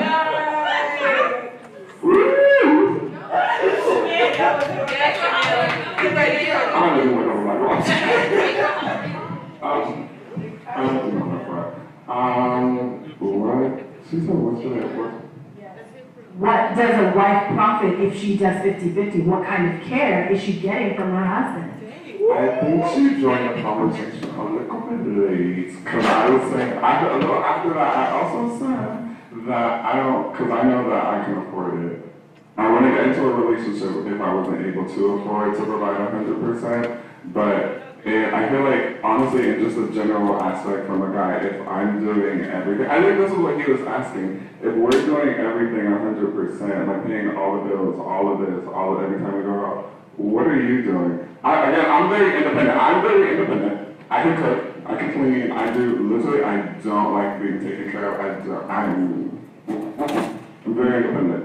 But at the same time, I'm also like, I do want that person to offer something that I can't provide for myself. I do want you to offer, like, be my lifelong friend, like I was saying, be that my comfort. But I feel like that attitude just gives off, I'm here for your money. It gives off, exactly, for my money. I'm thinking about it.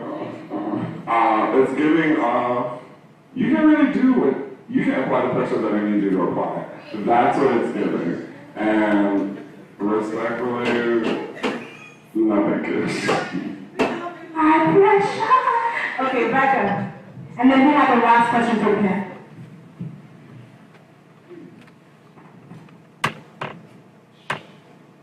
Okay, so my answer is to that statement.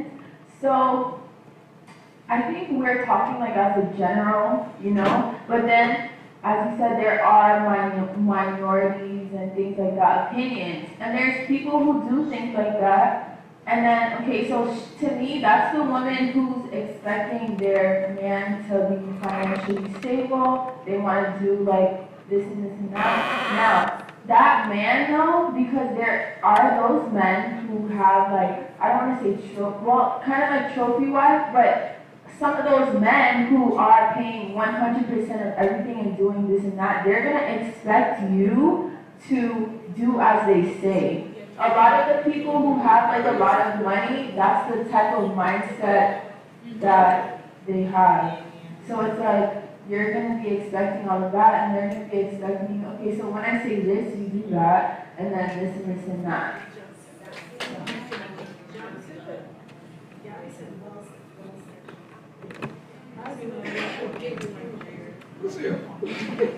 Title. I also think that it depends on like the type of woman that you are. Because some women like thoroughly enjoy, like a man that would be 100% everything, whatever. And like me, for instance, me compared to my boyfriend right now, he makes decent money. I don't. So I personally like if he's paying like the dinner, I will put the tip before he can do it. If he doesn't put it on the check, or I will tell him in advance, like, I have the tip, don't argue with me. Or if we're out somewhere, walking around, like, maybe we want water, or like, I don't know, some drink, like, well, I'll buy that. Because I personally don't feel comfortable with someone just paying for everything, unless you're my dad. But like, I don't feel comfortable with that. So I feel like for everybody it varies, because it's really just depends on who you are. Like if you really like that, and you feel like you can 100% have someone pay for everything for you, that's great, that's not everyone. That's not my personality, at least, I can't. Okay, so we got a comment over here, very sly comment, very sly. Let me hear your comment. That was no comment. Let me hear it. That was no comment. Yes, there was. What's the comment? Say it with your chest.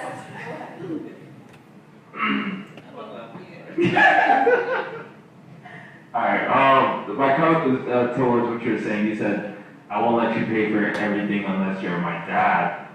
And I was saying that majority of guys, they want to be like a dad. Yeah, I have one. I don't need you to be my dad. Right, but ultimately. Yeah.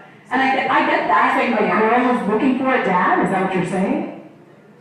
Well, I mean, you find out there's a lot, you can really draw a lot of correlation with that saying itself. Like, even in, like, extracurricular places that have extracurricular activities, you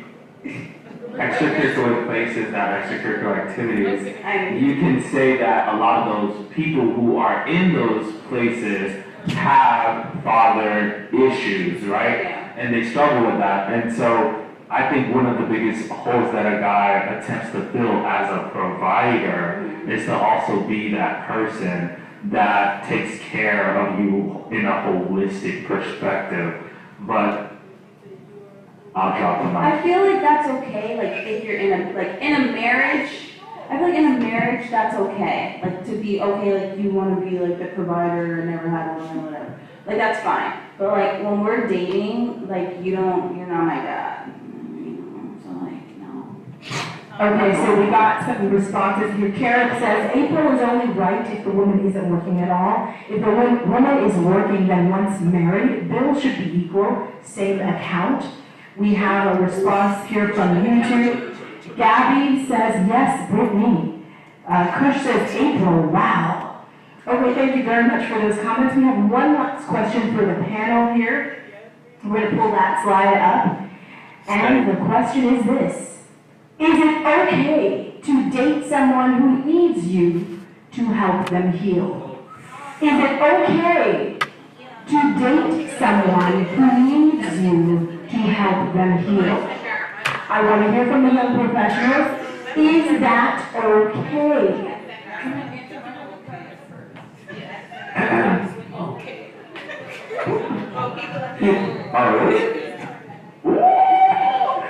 You know, this question's like a double-edged sword, but if I really like that person and I can see the good in them, then I will. I don't have a problem. Oh no, I'm leaving. I'm leaving off rip. Like, if I feel like it's become a charity case and I'm just there, no, I'm leaving. Because, But you know, at the end of the day, if you really value and love that person and you see the good in them over the bad, everybody has flaws, and that person's flaws might be more messed up than yours. And if you can see past that, and if they're actually willing to get help to get healed, then by all means, yes, of course. But if it just was like a charity case, then I'm leaving.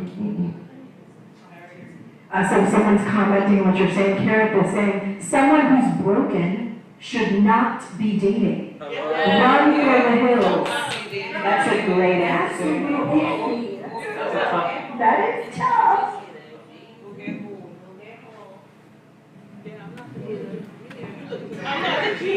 I am not Jesus. You're looking to the wrong person. You need the ultimate healer. That is Jesus. I am not the healer. I mean, I can go ahead with you on your healing journey, but in terms of me trying to heal you, no ma'am, no sir. So you would Oh, I'll help them to a certain extent.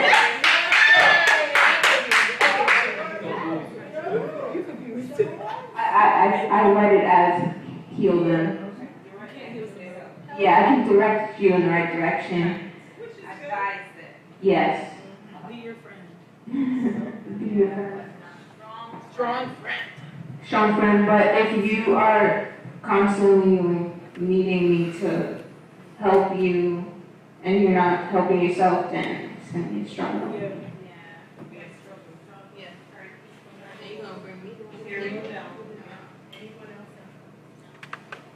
Well, I don't have a rebuttal, but I mean, at the end of the day, every relationship will require a cross. Every relationship will require a cross. Like, every relationship, you're not going to find the perfect man, the perfect woman. Everything is not going to be smooth sailing all the time. There's going to be a cross, and you have to figure out, is this a cross worth bearing?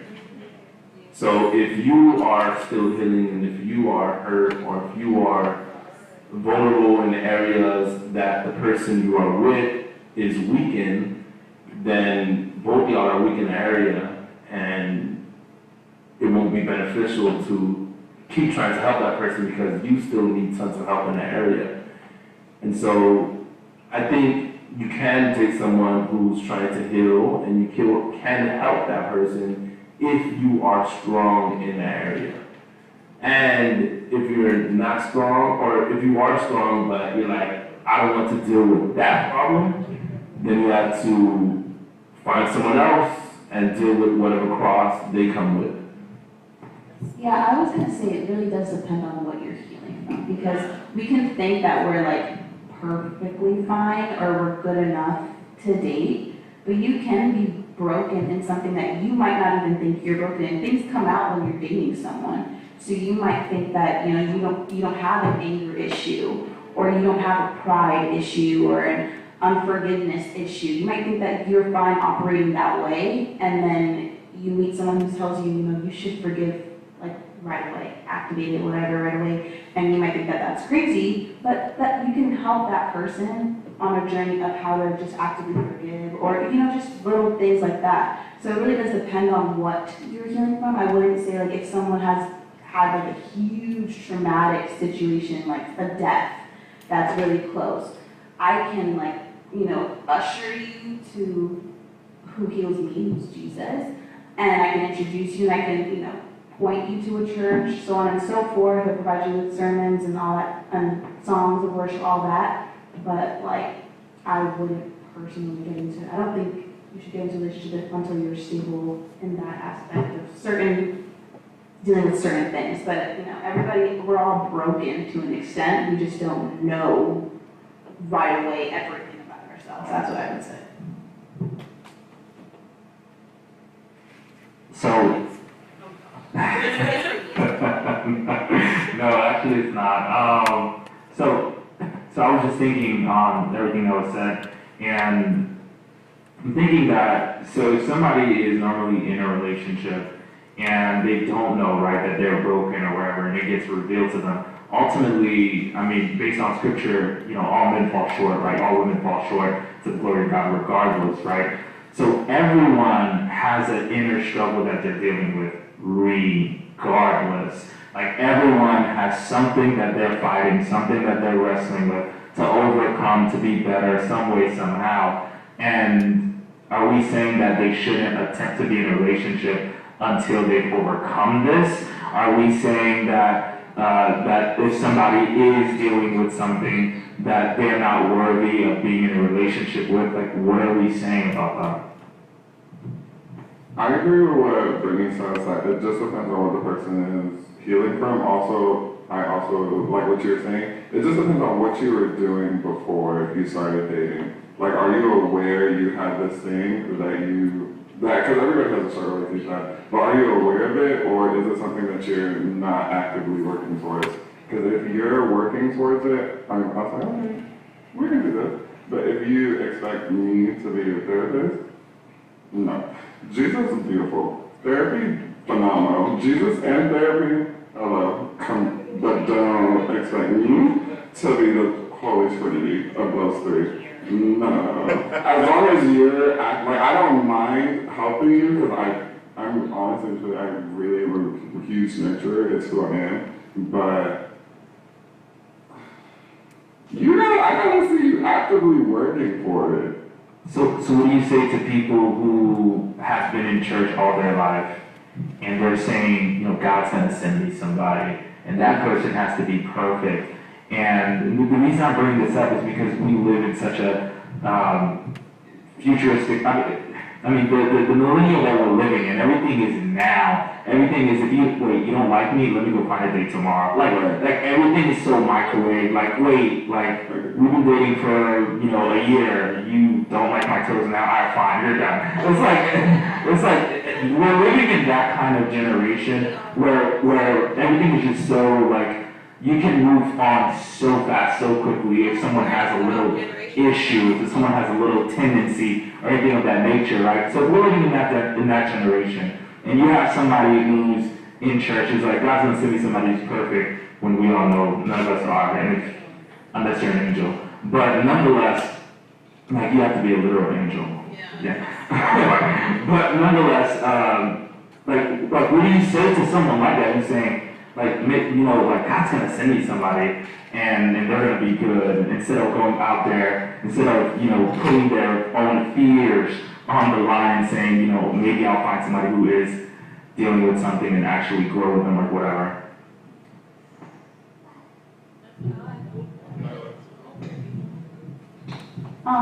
If they're in the church, one, they should know the fruits of the Spirit. Love is kind, you know, patient, all of that. They should definitely know those things. So you can't just expect that this person's not going to give you.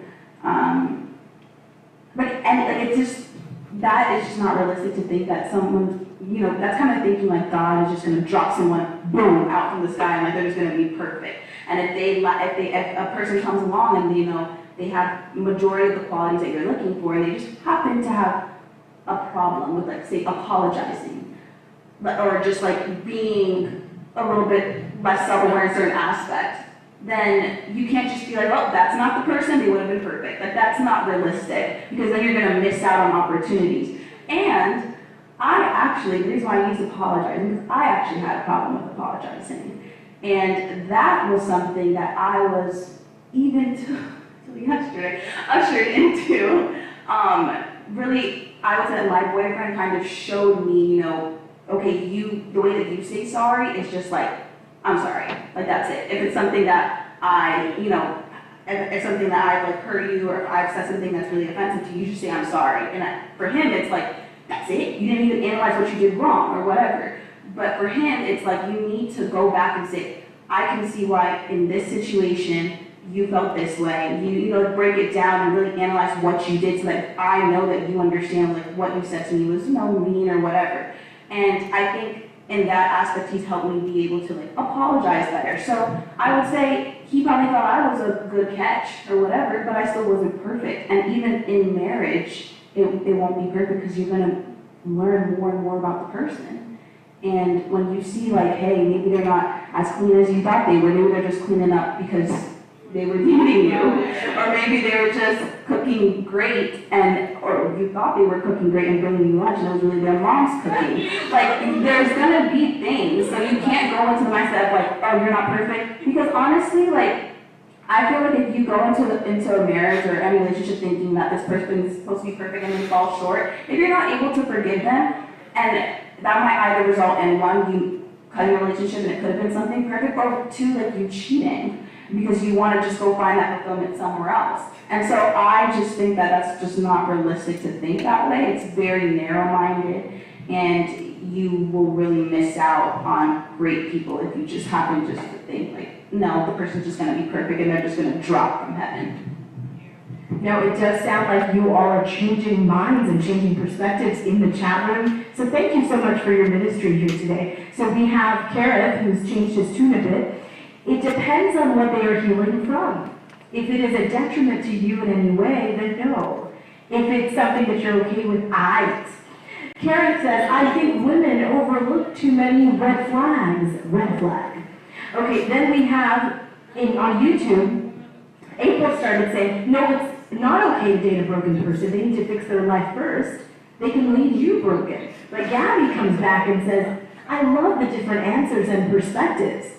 I feel like there were a lot of good points made. I definitely feel like we can help people heal, but we have to be mindful of things we can take on. Gabby also continues, especially if you're helping them heal with something you've healed from. You don't necessarily want to take steps back into what you've been healed from, but obviously you want to help. I agree that it depends on the situation. You see, you all are changing perspectives here. Thank you. Thank you all. And that has been the discussion on Black love in February here. And we're just so pleased because we had a great diversity of thought, diversity of opinion, and you audience were awesome. Thank you for your involvement. Now, yes, let's give them a clap, a round of applause here.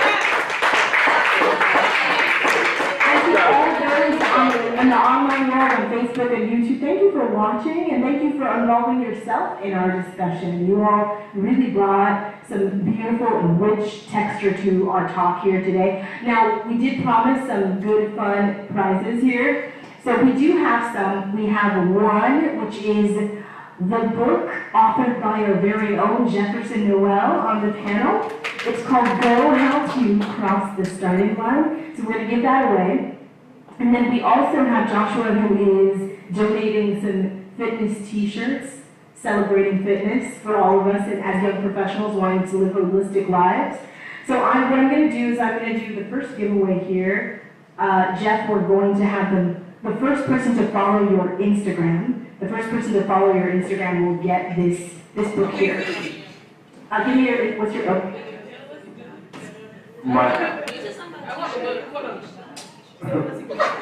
My Instagram is at Jeff Noel Speaks. J as in jogging, E as in egg, F as in funny, F as in fat, N as in Nancy, O as in octopus, E as in egg, L as in laughter. Jeff Noel Speaks. I'll check right now. So the first person to follow Jeff Noel Speaks on Instagram will get a copy of his book, Go How to Cross the Starting Line. I read this book. I was very encouraged by it, motivated. And indeed, a lot of us have difficulty with starting a project that we really have in mind to start, but we're just so timid about it. He talks about that in this book. And for me, I also have difficulty with failure. I didn't want to start something because I thought I'd fail at it or be rejected while doing it. He talks a lot about that in this book. So as a young professional, I really responded well to the content. So for those who are in our online community, you can participate as well. Jeff, who was our winner? Drum roll, please. And the winner is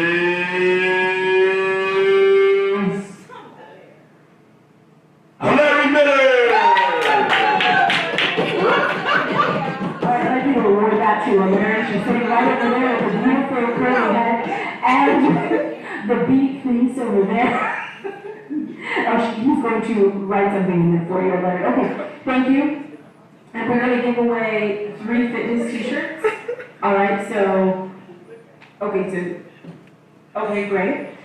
So we're going to have them, let's have them follow you. Okay, well, where would you like them to follow? Oh, okay. So it will be at Joshua, that's Joshua, Sonatas, SE, N as in Nancy, A as in Apple, T, U, S. Once again, that's at Joshua Sonatas. Okay. So we're doing 2 winners, so we're going to the first 2 to follow you. So 2 winners, the first to follow you will get the fitness t-shirts that we can go and sport at the gym while we're trying to build up the whole person, mind, body, and soul. So we're going to do that. So who's your first 2? Gracie?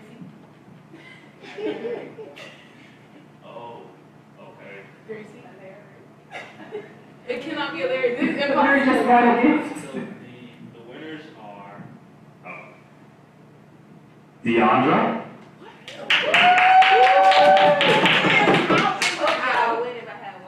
Actually, she tied with Bright and Company. Brit? Brit. What? Brit. Right? No. I was like, wait a second, this is a company. Awesome. So Deanna and Brittany are the winners? Awesome. So we get the 2 fitness t-shirts. Thank you all for participating. We are done on our stream, and we wish you happy Black History Month and happy month of love. Go out and build your own love story as we are building ours. We try to be as genuine as possible, transparent, honest people. So God bless you, and thank you so much for participating and watching us tonight.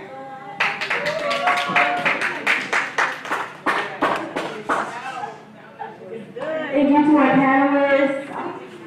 Thank you so much.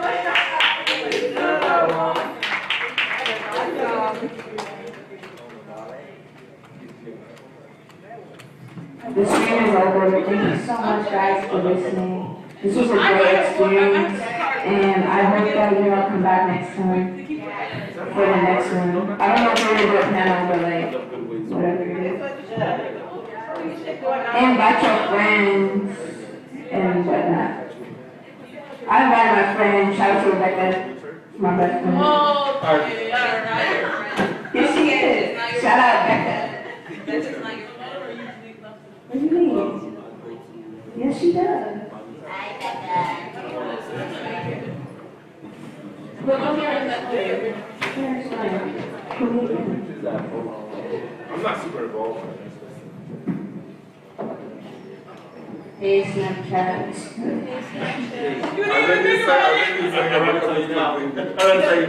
He said, oh, I don't know.